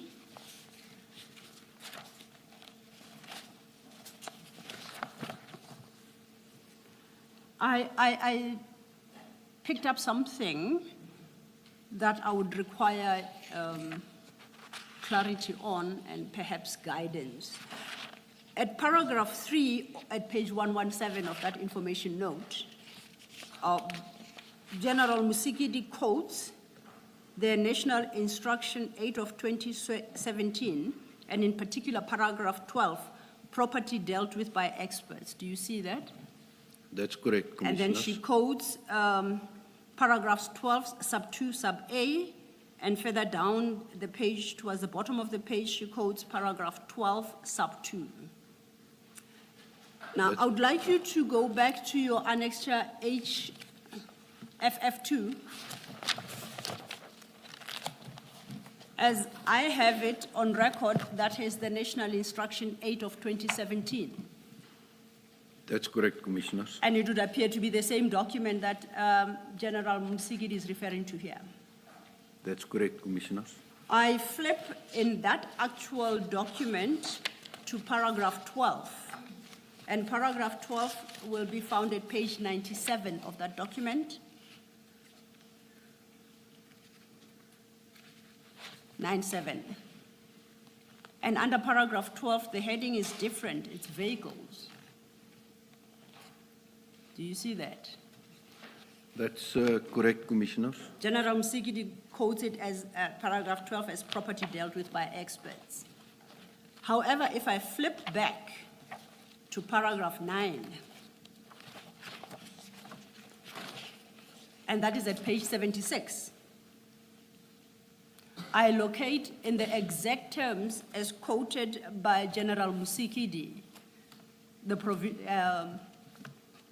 in paragraph 9 at sub 2. What General Musigidi references. So the situation that we are confronted with is either you have put up a wrong document or you have put up a correct document, except there is perhaps a typographical error in General Musigidi's statement. For example, if you read paragraph 9, it reads, all property and exhibits seized must be entered into the SAP 13 register of the relevant police station where the crime was committed or where the property was found, and then transferred to the relevant unit and entered in this SAP as 13 of the relevant unit. It continues still under sub B, sub 2. The SAP as 13 registers of these units must be inspected regularly, and these instructions are applicable to those commanders. Do you see? That's correct, Now, if Commissioners. we go back then to General Musigidi's report, these are the exact same words that are quoted here, except that they are said to be in terms of paragraph 12.2a and paragraph 12.2. Now, if you were to go back to the vehicles, there is in fact paragraph 12 vehicles. There is no paragraph 12.2 for starters. How do we reconcile, how do you suggest we reconcile these seeming contradictions? Commissioners, it is obvious that there was a typo in the report by General Mosekidi, where it's referred to 12. It's supposed to be paragraph 9, 2, and there, as Advocate Selu indicated, there is no such 12.2. So it's supposed to be in totality referring to paragraph 9.2. And you maintain that the National Instruction 8 of 2017 that you have annexed as Annexure HFF2 is the correct document? That is the correct instruction, National Instruction, Commissioners, that's correct. Okay. Is it the one that was applicable when General Musikidi prepared her document? I Because make that, these things can undergo amendment and additions, so. that would perhaps be a second question, because I'd made the assumption that it was, because General Msikidi quotes the actual name of the instruction note as National Instruction 8 of 2017. Yeah. If she was looking at a different document, then we have a situation where we have two National Instruction 8 of 2017. Yeah. No, my question is slightly different. Is it possible that it's the same document, but because it's a living document, over You mean time as there it were stood? amendments made to it, but it remained National Instruction of, but it underwent amendments so that by 2021, what you see as paragraph 9 was in fact now paragraph 12. It is possible, and perhaps General Flynn may cast some light on that. Did you understand the question, General? I understand the question, Commissioners. I'm not aware of any amendments that were made, so I think the detail reflected here is indeed correct, but it's supposed to be reflected under 9.2 All right. as corrected. And for completeness, Commissioner Khumalo, perhaps what we may do, we may request General Musikidi to clarify whether the annexure HFF2 that General Flynn has put up is the exact same document that she references here, or whether it was perhaps an amended version of it, of a prior date. We will look into that and revert. Thank you. Thank you, General. General Musikidi then considers both the report by General Senona and the letter by Lieutenant Colonel Singh in her information note. You confirm that? That's correct, Commissioners. And she concludes the report by making certain recommendations, and these start at page 119 of Annexure HFF1. That's correct, Commissioners. Now, I would like you, I guess for the record, there are 4 recommendations made.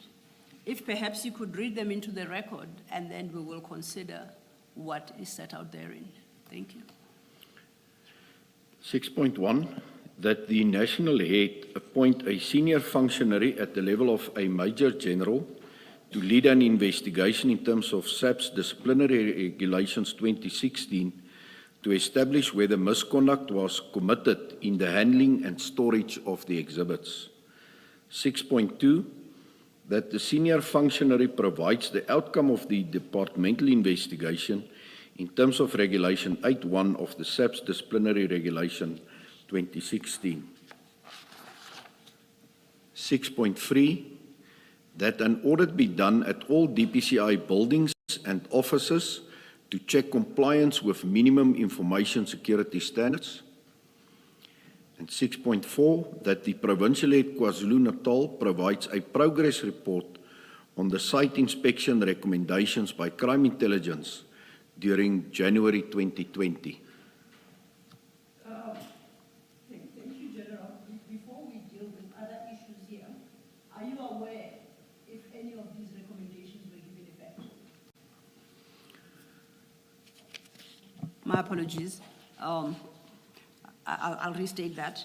I was saying before we deal with the remainder of that document, I would like to find out whether you, based on the position you occupy within DPCI, are aware of whether or not any of these recommendations were given effect to? Commissioners, it is my understanding that no disciplinary steps were initiated against Major General Sonona or any of his subordinates. So that speaks then to obviously recommendation 6.1 and 6.2. I do not have knowledge in terms of the recommendations on 6.3 and 6.4 respectively, so I will not be in a position to respond to that, Commissioners. What should we make of General Libia's, because he doesn't approve the recommendations, he says discuss paragraph 6. That was the next step I was getting to. I just wanted to test with the general whether any of them were carried out. I do note the caution raised by General Libia. Now, as I read this document,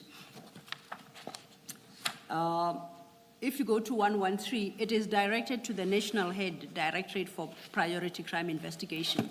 And at the time, that was General Libia, correct? That's correct, Commissioners. And as Commissioner Khumalo has indicated, it is put to him to approve or not approve all of the 4 recommendations made. You see that? That's correct, Commissioners. Now, there is a note in manuscript there. Discuss paragraph 6, thank you.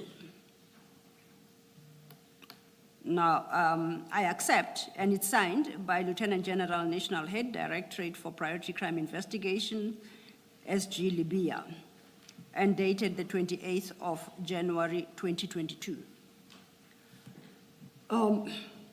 I accept that you wouldn't know whether or not General Libya and General Musikidi didn't discuss, as he had suggested.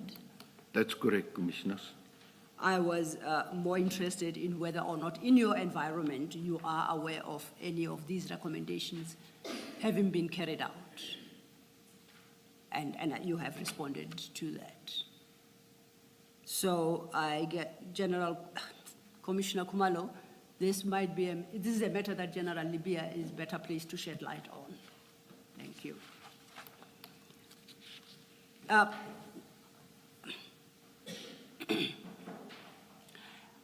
I'm particularly interested in recommendation 6.3, the wording thereof, which suggested that an audit be done on all DPCI buildings and offices to check compliance with MIS.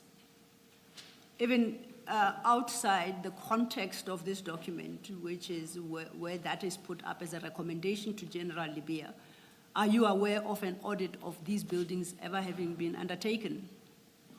Commissioners, as I've stated, I have no knowledge of recommendation 6.3 and 6.4 respectively, and I will not be able to comment on that. No, General, my question is slightly different.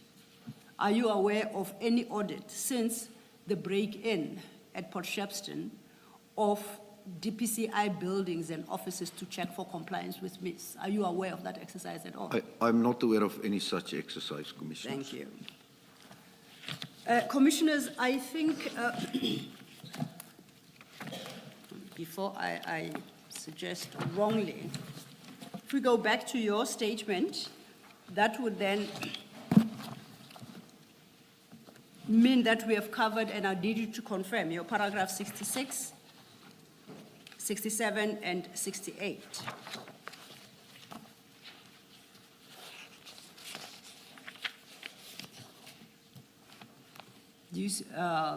Do you confirm that we have covered what is raised in those paragraphs through the engagements we've had? That's correct, Commissioners. Okay. I know that after 68, you then make certain concluding remarks. I would invite you to deal with them, except I think that might be best done after you have dealt with your supplementary statement. So if we could pause that part of your statement and turn our attention instead to your supplementary statement that was admitted into evidence this morning. That should be located at the back of your file. And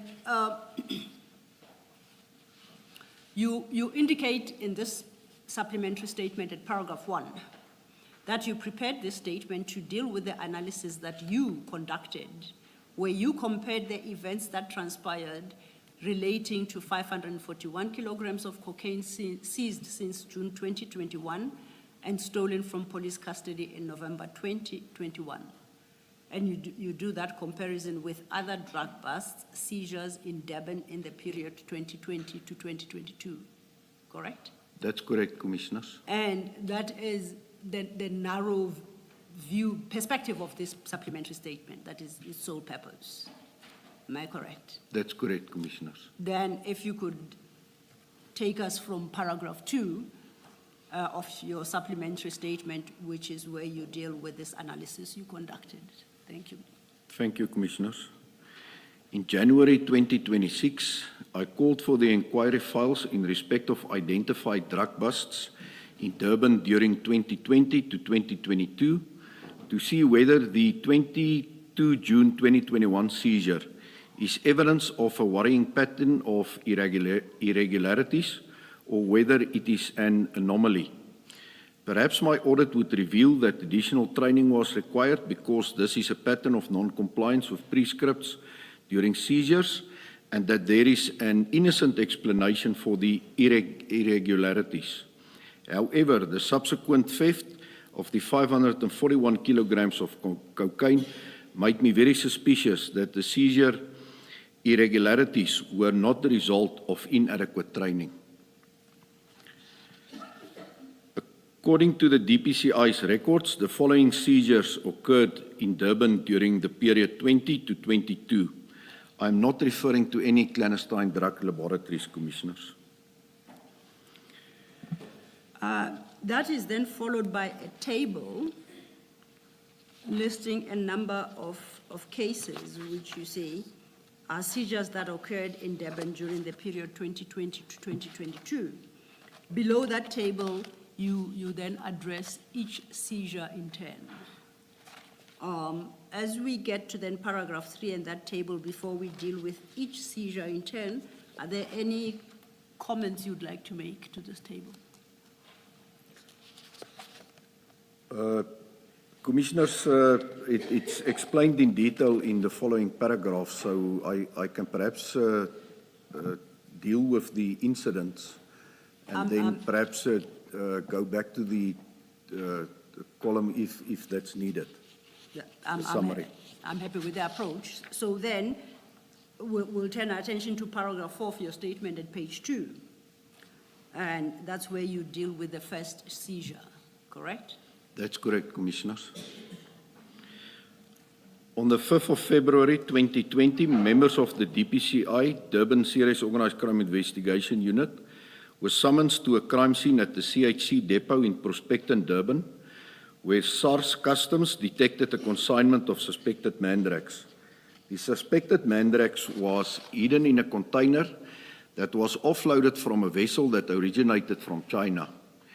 The crime scene was properly dealt with in terms of crime scene management principles. The exhibits were photographed, weighed, and sealed in forensic evidence bags. The mass of the suspected mandrax was 547 kilograms. The exhibits were booked in at Isipingo SAPS under a reference number, and then the exhibits were submitted to the main forensic science laboratory in Silverton on 12 November 2021. FSL confirmed that the exhibits were mandrax, and the case was investigated by Durban under a certain reference number. Before we proceed to the next case, do we know whether there's been an outcome on this matter or are investigations ongoing? Up to date, there's been no significant breakthrough on this matter, Commissioners, but we are looking into the matter again. Thank you. Then I think you can turn to paragraph 5, which is... Sorry, before you do. Yes. So this is an operation in 2020. What would have happened to the drugs that were seized as at today? What happened? Commissioner Baloy, this is also the matter that I spoke to yesterday.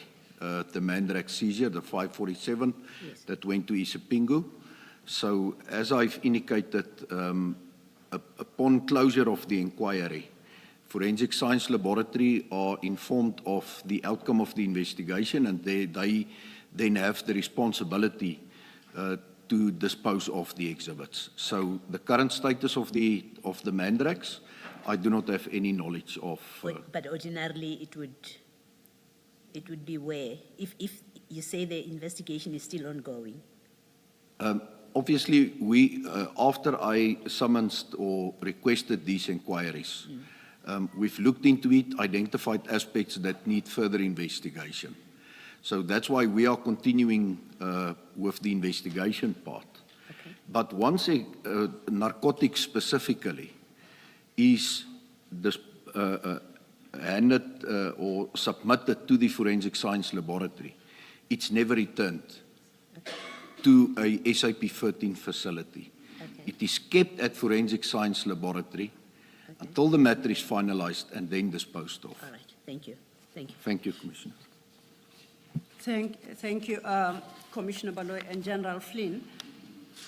So would it be correct then to conclude, because you don't say otherwise, as to where the Mandrax is it a correct expectation that it should be with the FSL in Silverton, where it was delivered on the 12th of November 2021? If it's not already disposed of, Accept supposed that. to be there, Commissioners. And would I be correct to say that what becomes of the seized drugs is regulated in terms of your annexure HFF3 from page 103?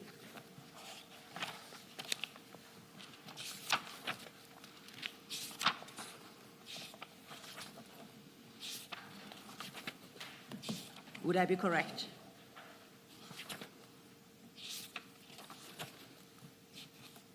And in particular, I guess I'm interested in page 111, paragraph 5.12, which deals with disposition/destruction of illicit drugs. That's correct, Commissioners. This is the correct protocol that I've been referring to. Okay. Thank you. So then we may move on to your paragraph 5. On 8 May 2020, members of the DPCI Durban Serious Organised Crime Investigation Unit followed up on information in relation to a container that was already offloaded from the vessel Polonia that originated from the Port of Santos in Brazil.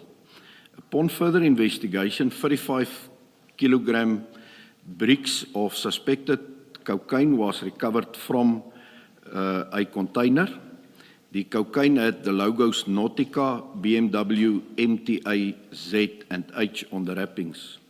The crime scene was properly dealt with in terms of crime scene management principles. The exhibits were photographed and sealed in forensic evidence bags. The mass of the suspected cocaine was 35 kilograms. The exhibits were booked in at Maiden Wharf SAP 30 SAPS under a specific reference number. The exhibits were submitted to the Forensic Science Laboratory in Amanzimtoti on 21 May 2020. FSL confirmed that the exhibits are cocaine. The case was investigated under a reference number of Durban Soki. Commissioners, perhaps at this point in time, I should indicate that in this list, there was 3 cases where the exhibits was submitted to FSL in Amanzimtoti.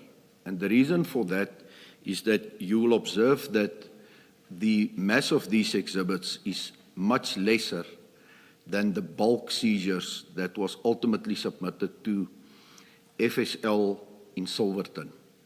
So it includes this 35 kilograms as well as some of the seizures that is subsequently discussed. Thank you, General. Before you move to the next seizure at paragraph 6, and I think this will be a theme that runs through each one of these as you deal with them. If we look at the first, at the bottom of that paragraph, paragraph 4, which is at page 3, similarly with the case you have just dealt with, the third line from the bottom of that paragraph, consistently you indicate FSL confirmed that the exhibits were mandrakes. That was the case with the first one. Now, with this seizure, you say at line 3 from the bottom of that paragraph, FSL confirmed that the exhibits are cocaine.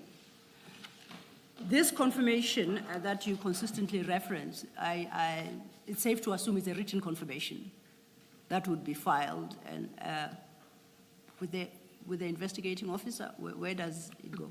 That is correct, Commissioners. Upon finalization of the analysis by FSL, a Section 212 statement or affidavit is prepared and submitted to the investigating officer of the matter. That then forms part of the case docket or the inquiry as part of the bundle of evidence in that case docket or inquiry.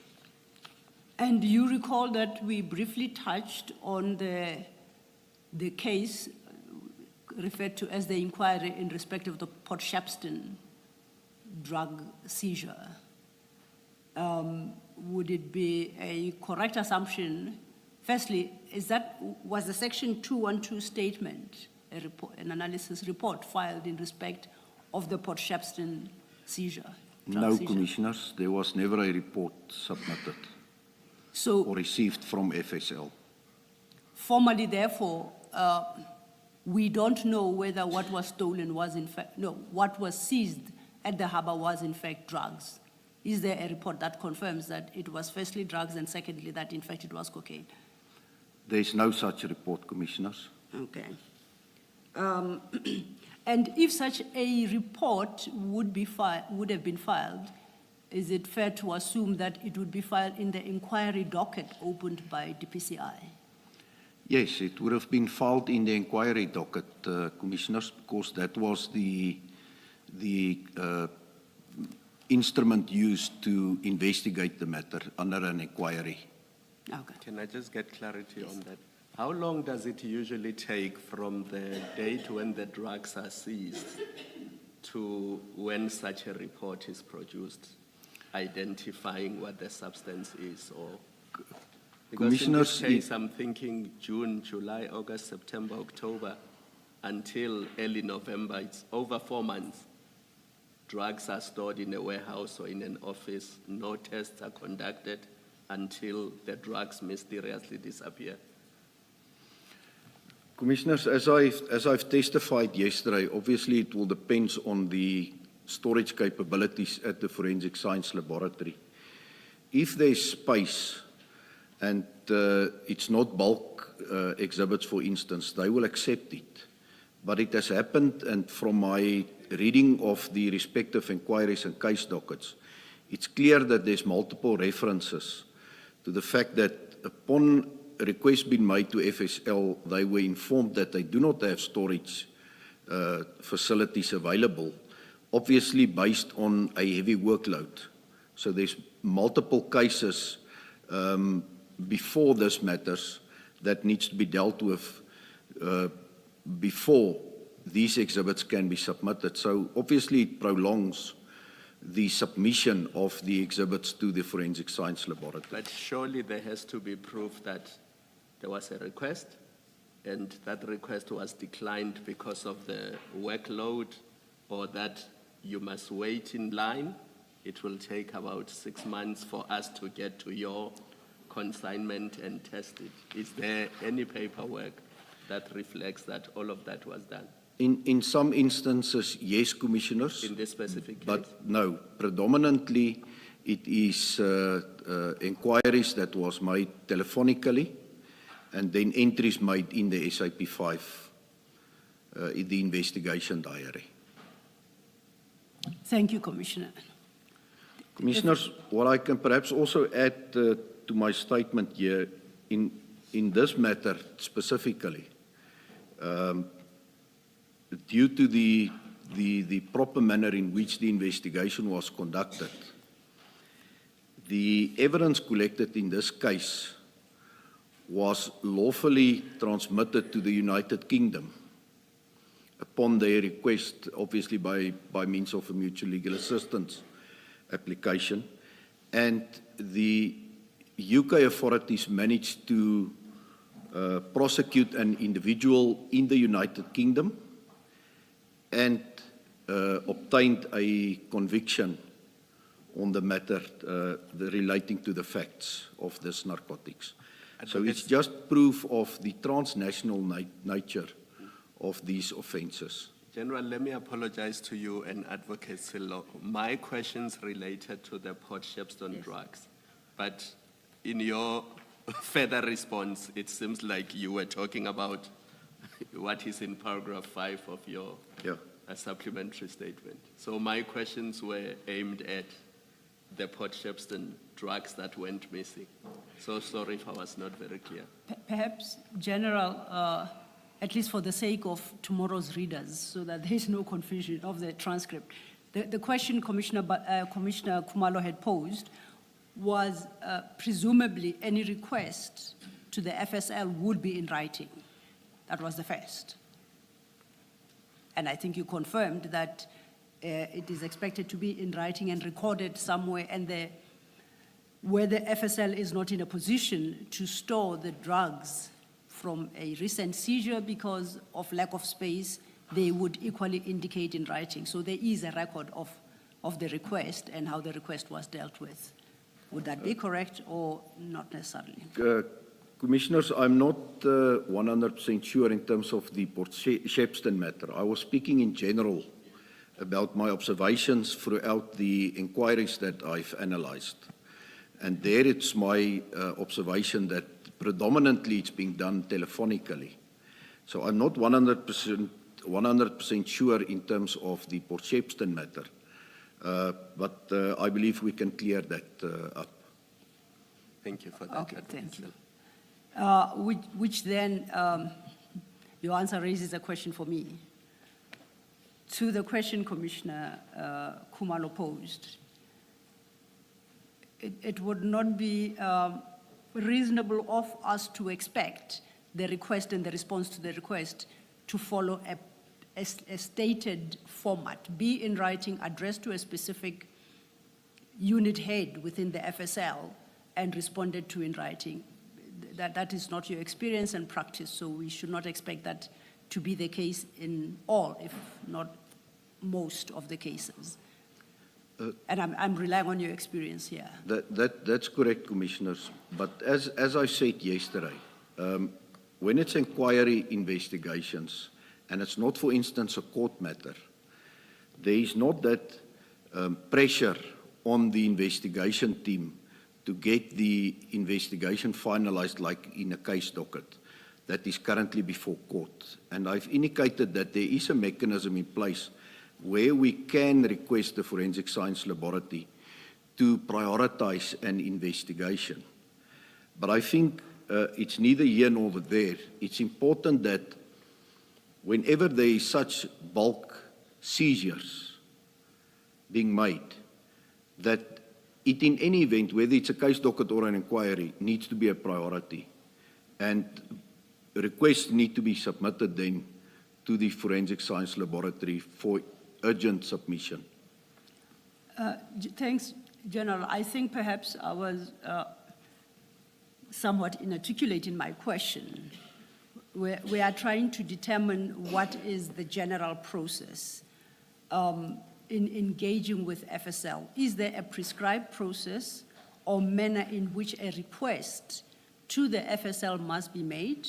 And does any protocol require that it be in writing and that FSL respond to that request similarly in writing? Is there such a protocol or not? I'm not aware of such protocol, You're not. Commissioners, but logic dictates that if it's in writing, it cannot be disputed, especially if there's proof of Yes. a receipt. Maybe, General, if you look at page 110 and see if that's the paragraph starting C. The heading is on 109, submission of illicit drugs for forensic analysis. And then it seems the discussion you're having with Ms. Sillo is covered at para 6. C rather, C and D. E even.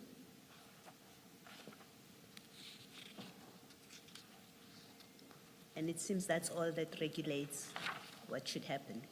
Yes, that is what I testified yesterday as well, Commissioner Baloy, is that upon submission of the exhibits to the Forensic Science Laboratory, it needs to be accompanied by this covering letter.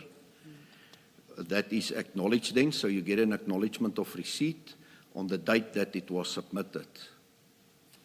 So that is indeed being complied with. Okay, thank you. Thank you, Commissioner Baloy. I think, and I'm going to test this, I think perhaps it's become clear in my head. The section that Commissioner Baloy just referred you to deals with the submission of the exhibits to the FSL. And it prescribes a process that must be followed. That's and correct. it does prescribe that there must be a written request and the like.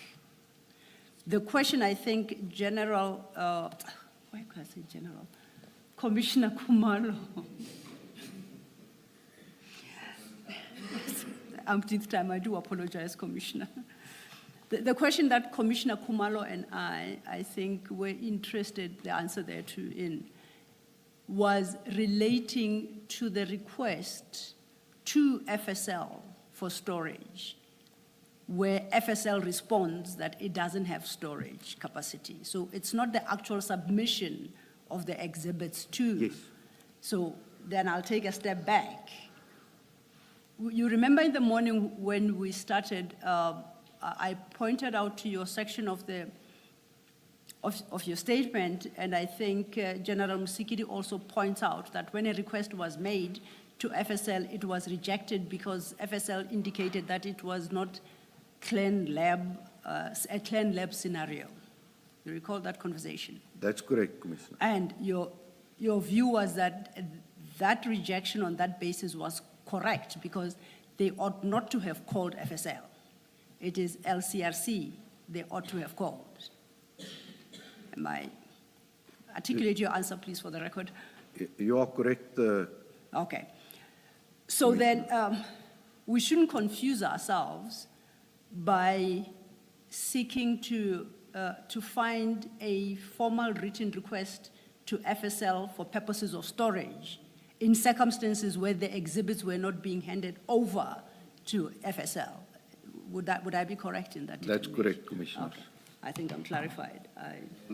Advocate Silo, my concern, General, is looking at how the exhibits were stored and how they were recorded and the shortcomings that Chair listed yesterday. Remember, he went up to 9. I think Advocate Waloen Silo added 2 more. From where I'm sitting, and I could be wrong, but it looks to me like there was never an intention to submit these drugs to FSL. There was never an intention to have them tested because of how they were handled throughout and how they were recorded. It raises concerns to me that it doesn't seem like there was ever an intention that these drugs will go to storage in Pretoria or that they would be tested so that we can be 100% sure that it was cocaine, 541 kilograms of it. Because I cannot understand how there is no paperwork saying to FSL, at some point when you do have capacity, we would like you to take these drugs. We would like for them to be tested so that we can ascertain that this was indeed cocaine. And if there's a need for people to be arrested and prosecuted, that can be done. What is your comment on my observation? I'm not stating facts, I'm just stating an observation. Commissioner Kumalo, you are 100% correct. I also referred to that yesterday in the same manner as you have summarized it now, that it's my strong view that There was never an intention to submit it to FSL. And that's why I'm reflecting now on all the other cases where predominantly the crime scenes were dealt with correctly, and the exhibits found its way into an SAP 13, remained in an SAP 13 at the police station. It was never stolen or tampered with, and then submitted to the FSL. Whether it was a year later, I think for purposes of this exercise, it's irrelevant. The fact of the matter is it was not stolen at the police stations, and it arrived at the Forensic Science Laboratory intact. Thank you, Commissioner Khumalo. And General Flynn, I think we're dealing with the matter at your paragraph 5, that incident that you said there was liaison with the British authorities and resulted in convictions in the UK. Are you in a position to comment about any prosecutions or convictions arising from that drug seizure of 8th May 2020 in South Africa? It's a yes or no. If you don't want to unpack, you don't have to. I just want to know what progress South Africa has made. There was no prosecution up to date in South Africa, Commissioners. No prosecution to date. I'll leave it there. I'll not probe any further. Getting back to your statement, if we look at your table, I think we are now at the third item, the 2021-02-23 matter, where under place and commodity you indicate Greenpoint. I'm correct, right? No, actually, we should be dealing with the 2020 August 11. Yeah. The cocaine bust of 20 kg. That's our next matter. That's correct, Commissioner. And you unpack that at your paragraph 6, so if you could take it from correct. there. On 11 August 2020, members of the DPCI Durban Serious Organised Crime Investigation Unit followed up on information in relation to a container that was on the vessel Polonia that originated from the port of Santos in Brazil. The vessel was on anchorage before entering Durban Harbour. Upon further investigation, 20 kilogram bricks of suspected cocaine was recovered from the container. The cocaine had the Audi logo on the wrappings of 10 of the bricks. The other 10 bricks had no logo on. The crime scene was properly dealt with in terms of crime scene management principles. The exhibits were photographed and sealed in forensic evidence bags. The mass of the suspected cocaine was 20 kilograms. The exhibits were booked in at Durban Central SAPS under a reference number. Then the exhibits were submitted to FSL in Amanzimtoti on 1 September 2021. And then FSL confirmed that the exhibits were cocaine. And then the case was investigated under a certain reference number. And here, Commissioner, there's 2 cases where LCRC did not attend to the crime scene. But the investigators, and it's not clear what was the reason for the 2 incidents. It is then this case and the Manuchar case. LCRC did not attend to the scenes. But the investigators themselves complied with directives by having contemporaneous notes, by taking photos of the exhibits, and properly securing it by sealing the exhibits there and then where it was recovered from the container. Before you move off that point, is it your testimony that it is imperative at all these seizure scenes that the LRC... Especially when it comes to the prospects of lifting fingerprints and touch DNA, which cannot be performed by an investigator. Although an investigator can take photos, compile it into a photo album, and ensure that the chain of custody is maintained and the integrity of the investigation is upheld by properly sealing the exhibits in exhibit bags, investigators are not capable of performing that two very important aspects. And in this case, I think you specifically pointed out that the risk of non-attendance or attendant on the LCRC not attending the scene was somehow ameliorated by the actions of the investigators themselves. Is that correct? Yes, some of the tasks were performed, Commissioners, as I've indicated. But the reason why the investigators moved in here and conducted the investigations was that they had to beat the criminals to the vessel, and specifically the container. So there is an acceptable explanation for what transpired here.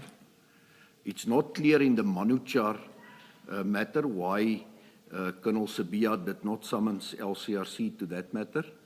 But in this matter, and I have the detail of the matter, which I prefer not to disclose No, please don't. to the Commission, I'm satisfied that there was no wrongdoing on the part of the investigators in relation to this seizure of the 20 kilograms from the vessel.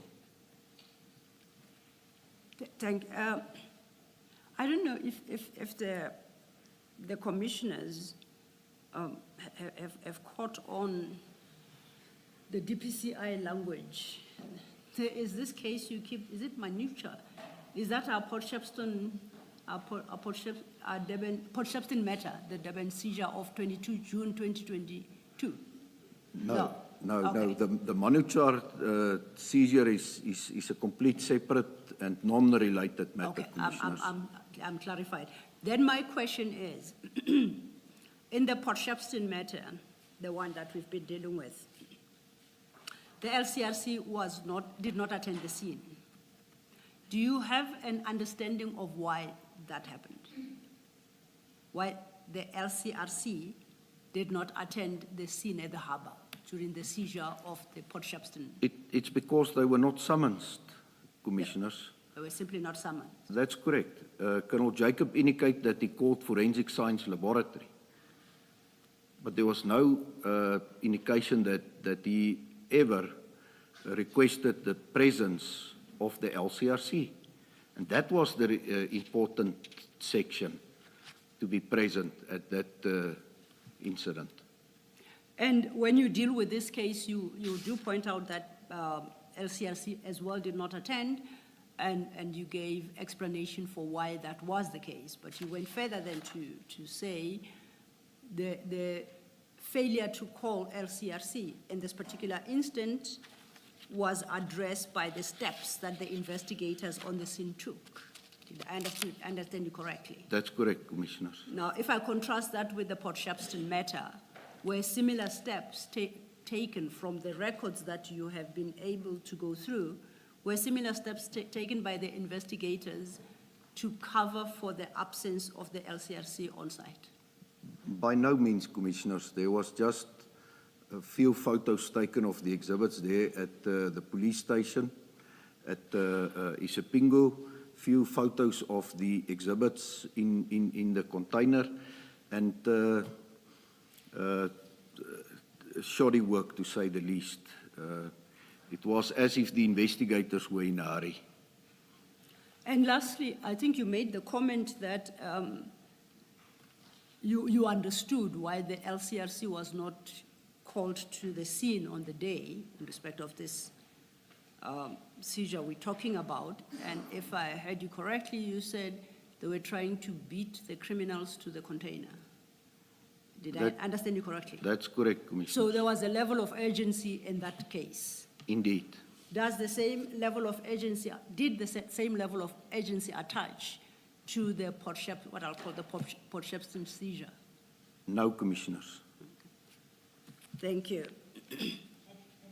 But at least it sounds like at best you would say that no agency has been claimed for the absence of the LCRC in Port Shepstone. Well, Commissioners, as explained by Colonel Jacob, he indicated that the scene became busy with the perhaps individuals arriving at the warehouse yard. But I also explained that that's a controlled environment already per se, as it's a warehouse. And it could have been easily contained where an outside perimeter and inside perimeter could have been deployed. And they could have decided how big that perimeter needed to be in order for them to properly deal with the scene. I also said that there was no need to transfer the crime scene or the exhibits seized from the crime scene to Isipingu before all the necessary investigations were done at the container. I guess importantly, really, the question is, has Colonel Jacob anywhere stated or given a reason why the LCRC was not called? We know he called the FSL, that's what the records show, or what is alleged, but he hasn't said anything about, or has he said anything about why the LCRC was not called? I'm not aware of the detail in relation to that aspect, Commissioner Baloy. Thank you, General. Thank you, Commissioner. 23 February 2021, members of the DPCI Durban SOCI followed up on information in relation to a container that was at Green Africa Container Yard. SARS Customs detected narcotics during a search of the container where 495 packages, and it was in total 9.9 kilogram, containing methamphetamine was seized from where it was hidden in the cargo in the container. The crime scene was properly dealt with in terms of crime scene management principles. The exhibits were photographed and sealed in forensic evidence bags. The exhibits were booked in at Brighton Beach SAPS under a reference number, and the exhibits were submitted to FSL in Amanzimtoti on 19 April 2021. FSL confirmed that the exhibits were methamphetamine. The case was investigated under a Durban reference number. Noted. Is there anything you would like to highlight there in particular? No, this is just the last matter, Commissioners, that was submitted to FSL in Amanzimtoti. As I said, that's the smaller seizures, the 9.9 kilograms, the 20 kilograms of cocaine and the 35 kilograms of cocaine was submitted to Amanzimtoti due to the capacity aspects. And I note that on the point you just made, at your paragraphs 8, 9, and at 8 and 9, you deal with 2 other seizures, and these were submitted to a different FSL.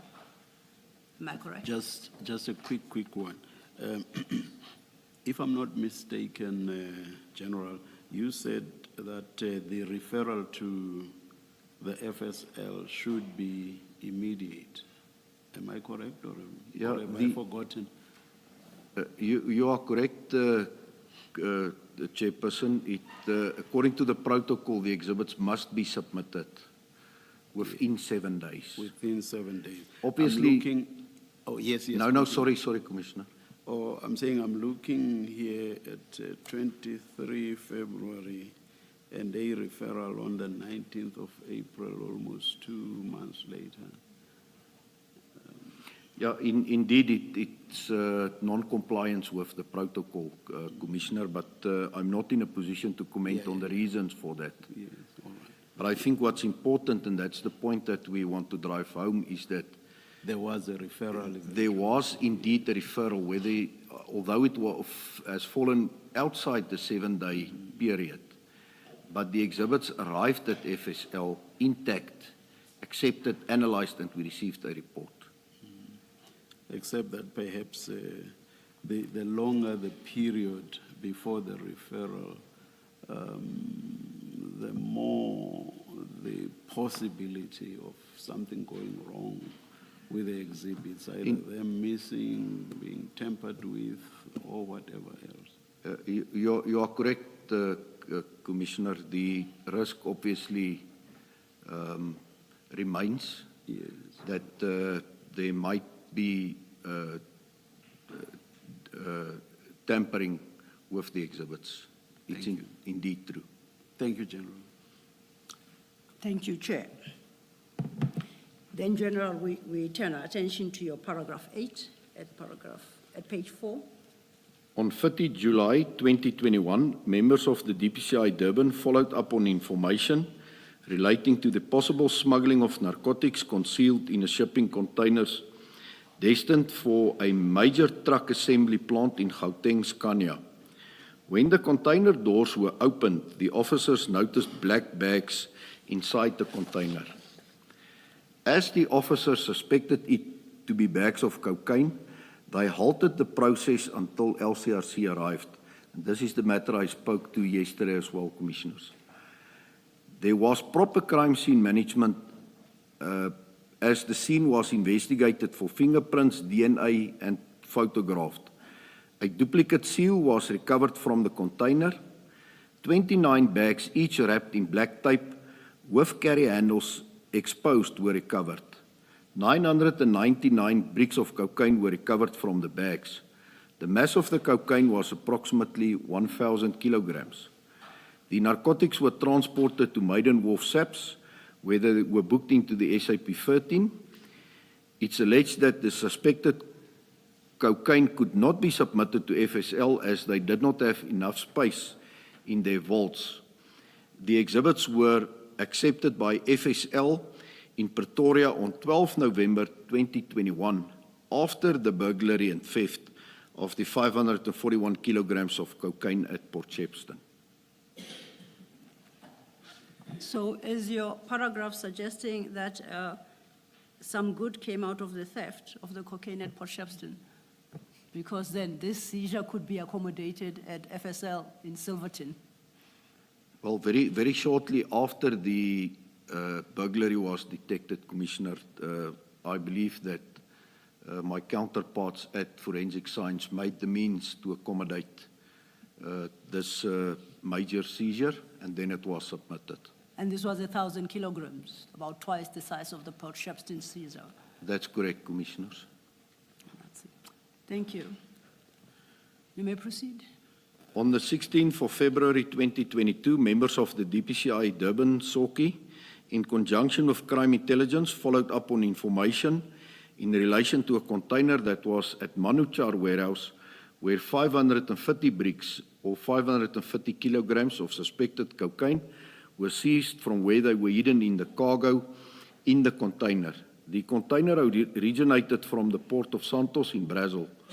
The crime scene was properly dealt with in terms of crime scene management principles. The exhibits were photographed and sealed in forensic evidence bags. The exhibits were booked in at Umbilu under reference number, and then the exhibits were submitted to FSL in Silverton on the 24th of February 2022. FSL confirmed that the exhibits were cocaine, and it was investigated under a Durban SOCI reference number. Commissioners, this is the other matter where LCRC did not attend the scene. It's not clear why Colonel Sabia did not summons them, but from a study or an analysis of the inquiry, it's clear that there is contemporaneous notes. The exhibits was photographed and then properly sealed in the forensic bags before submission. But you would, because LCRC wasn't there, you still miss the DNA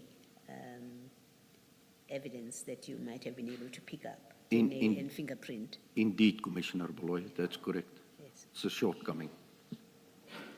And the referral to FSL here was relatively quick. The discovery is in February and the referral is in February still. The one just before that, the one involving the truck assembly plant, that's about 4 months. Indeed, Chairperson. Yes. Thank you, Chair. Thank you, Commissioner Baloy.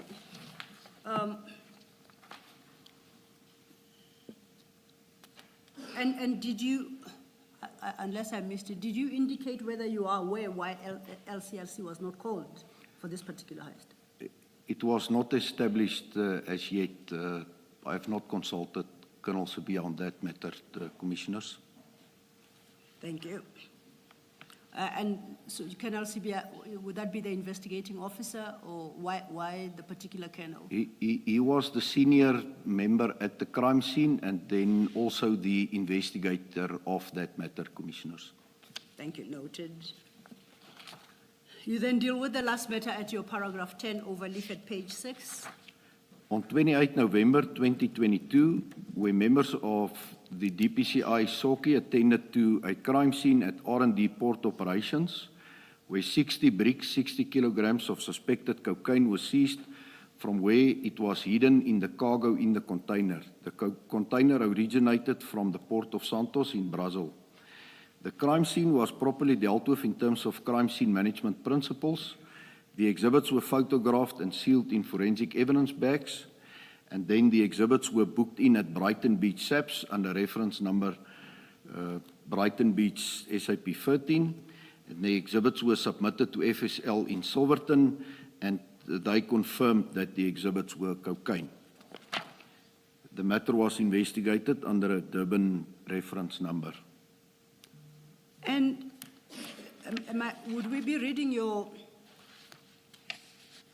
statement correctly, where you conclude on each case by referencing the investigation number, case number, but you say nothing further about that no convictions as yet have been obtained in respect of any of these seizures? Would that be a fair conclusion to make? That's correct, Commissioner.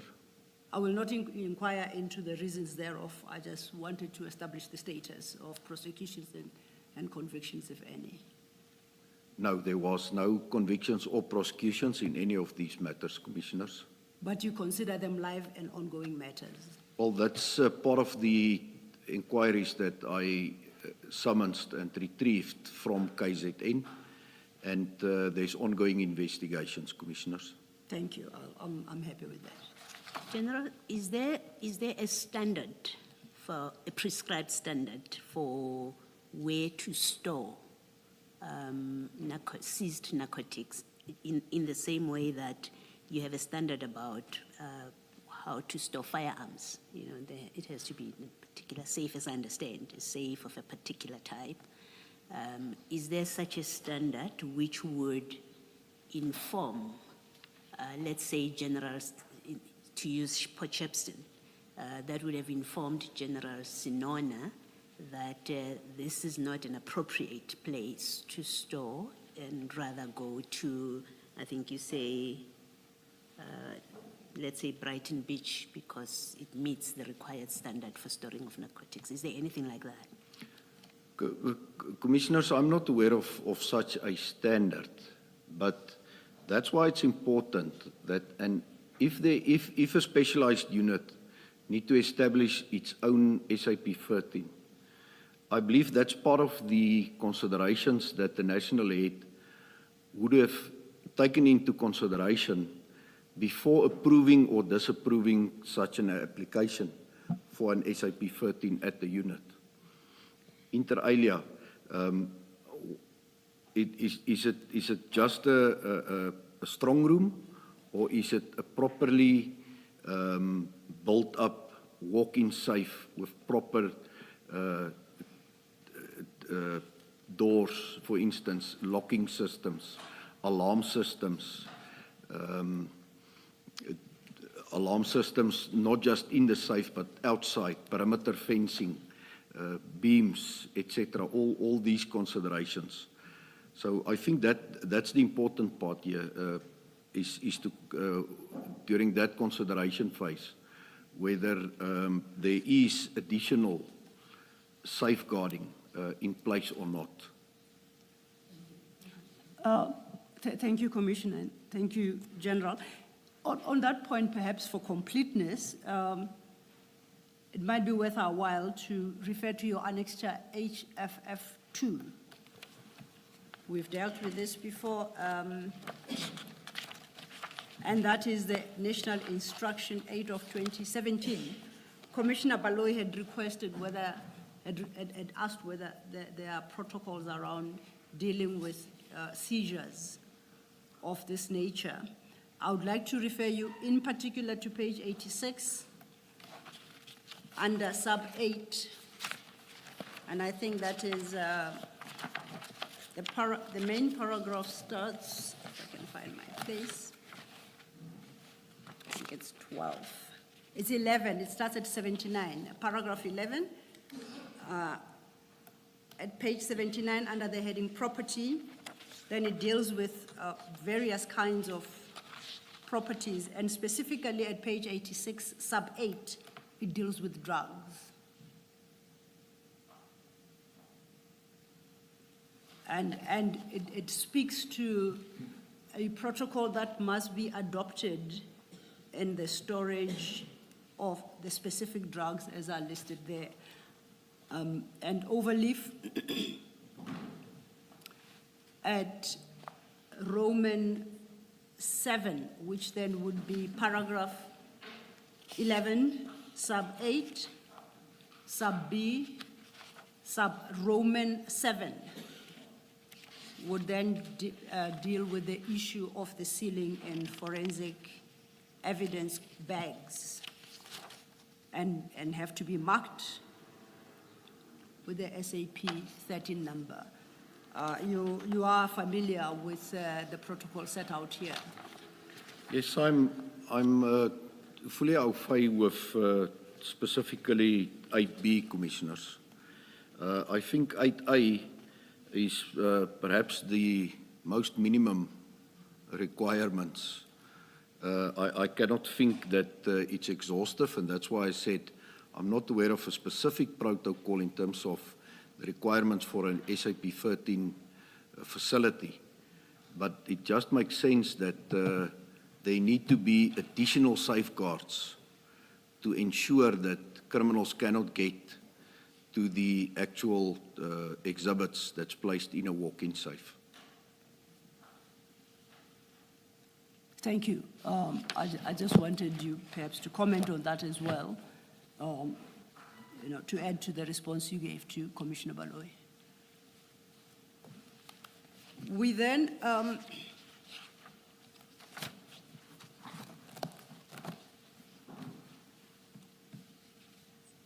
I think we are now at your paragraph 11 That's correct. of your statement at page 6. If you can then take the commissioners through that. From the aforementioned, I was able to ascertain that unlike the June 2021 seizure, 11.1, LCRC was called to the scene to process the crime scene in respect of all the others.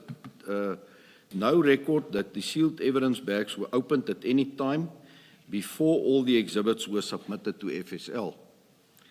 And then all the bulk exhibits were submitted to FSL in Silverton, except for the three exceptions that I've highlighted.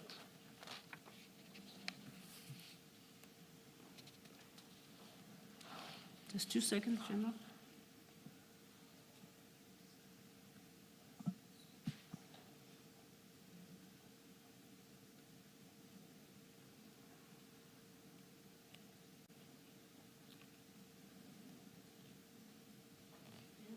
Just to clarify, at 11.3, you say no samples from the exhibits were submitted to FSL whilst the exhibits were still in storage. So the booking, I thought the evidence we had involved that some 7 bricks were taken out supposedly for... Commissioners, this referred just to the cases that I've explained here now. I see, you're not speaking to Port Shepstone in It particular. does not relate Okay. to the Port Shepstone matter where samples were taken Okay, thank you. and then submitted to FSL Okay, thank you in for clarifying. Amanzimtoti. Thanks for the clarification. Thank you, Commissioner. You may proceed, General. And that's the end of this statement, Commissioners. Is there anything you would like to add to your supplementary statement before we turn our attention back to your conclusion in your main statement? No, Commissioners. Unless there are questions on the further questions on the supplementary statement, Commissioners, I would invite General Flynn to go back to his original statement, and at paragraph 25, you then deal with the conclusion. Page 25, Page paragraph 25. 69. Paragraph 69, page 25. Thank you, Commissioners. The persistence of drug trafficking at an organized crime level is often facilitated by the complexity of modern supply chains and involvement of officials who exploit positions of trust within logistics, border control, law enforcement, or commercial processes. Trafficking networks or syndicates are deliberately structured, which makes detection more difficult. Efforts to counter this form of organized crime require coordinated intelligence-driven action across multiple agencies and, importantly, embracing technology. While enforcement efforts continue to disrupt operations, bringing the perpetrators to account is difficult due to the clandestine nature of the crime and the involvement of law enforcement officials and border control. In my opinion, the cocaine seized in 2021 should never have been stored in Port Shepstone. The crime scene management failings compromised the integrity of the investigation, and the subsequent theft of the cocaine was severely compromised our ability to find the traffickers. I trust that my evidence will be of assistance to the Commission. Thank you, General. Before I turn to the commissioners, are there any other comments you'd like to make, having then read out your conclusion? No, Commissioners. Chair and commissioners, yes, please. General, what I'm going to ask you is unrelated to your testimony, but I hope you will be able to comment on it. What protocols exist with regard to the conduct of polygraph tests, or what are colloquially referred to as lie detector tests? What protocols exist, and when is that usually or ordinarily done, and who gets subjected to it? Commissioners, in terms of our legislation, I believe it's section 17E, speaks to integrity testing. And as part of that process, polygraph tests are also part of the machinery that is deployed to determine deception, or whether individuals were perhaps complicit in the commissioning or taking part in any offense. And then it is upon the national head to then direct who needs to be exposed to that process. So then a list is then submitted to the identified officers, who then needs to report for such polygraph testing. Do you have any idea as to what the determinant factors are to decide on who should be subjected to the test? I believe the merits of each matter, Commissioner, will determine whether an individual or individuals be exposed to the process. So I don't think there's hard and fast rules associated to those decisions. It will be dependent on the specific facts that such a decision will be taken. I was avoiding specificity so as to get an idea of the generally applicable prescripts, but perhaps I should. And in the end, he kept the key. I'm just trying to establish in my own mind whether he ought not to have been subjected to a polygraph test. I'm asking this in the context of the fact that there were polygraph tests here. And I assume that everybody who was involved in all of this saga was subjected to such tests but he was not. Ought he have been subjected to the test, in your view? In my opinion, Commissioner, indeed, he was supposed to be exposed to the process as he played an active role in the Port Shepstone matter. It's not as if he was just the provincial head sitting at the distance. He was privy to the activities. He visited the Port Shepstone offices shortly after the seizure and took possession of the key. That's active participation. It's not as if he was at the distance and that he was not related to this matter. So it's my strong opinion that he was supposed to be exposed to the process. Thank you, General. General, I wanted to follow up on Commissioner Baloy's question and the answer you gave, more for clarification than anything else. Were 7 bricks ever taken from Port Shepstone to the FSL lab for testing? No, They were not. it was never submitted, Commissioners. It was, apparently there was a request There for was a 7 request, bricks yes. of cocaine to be submitted, Yes. but I clarified that point in terms of the process that the investigators would have followed, but it was only the samples that the investigators obtained on the second day when they went back on the 24th. Yeah. So obviously opening the exhibits, obtaining that samples, sealing it, submitting it to FSL, that was the only samples that was submitted, Commissioners. So the 7 bricks were never taken? That's correct. Yeah, okay. That's correct, Commissioners. Thank you. General, we see here Warrant Officer Mpangase is quite the active person with this inquiry. If this were an investigation, I would have assumed he was the investigating officer. Does it mean he was in charge of the inquiry? Because remember we start off, you said yesterday that Colonel Jacob was the person in charge of the operation. And then he went off. Then you have Mpangase, who seems to be very busy here. Would he have been therefore the owner of this inquiry? Indeed, the owner of the inquiry, Commissioner Baloy, in the sense that he's the investigating officer. Okay.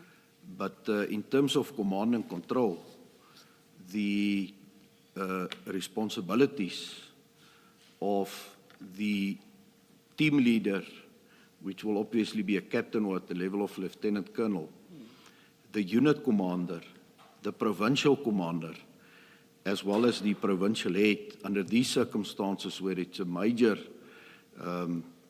drug seizure, cannot be wiped out. They've got certain responsibilities in terms of inspections and overseeing the investigation, obviously from a higher level. But to ensure that the investigation is properly conducted, all the possible leads are followed up, exhibits are submitted to FSL in time, or then assist if there's blockages in all these processes to ensure that there's a smooth transition of the exhibits from the SAP 13 facility or wherever it was kept to the Forensic Science Laboratory. Thank you, General.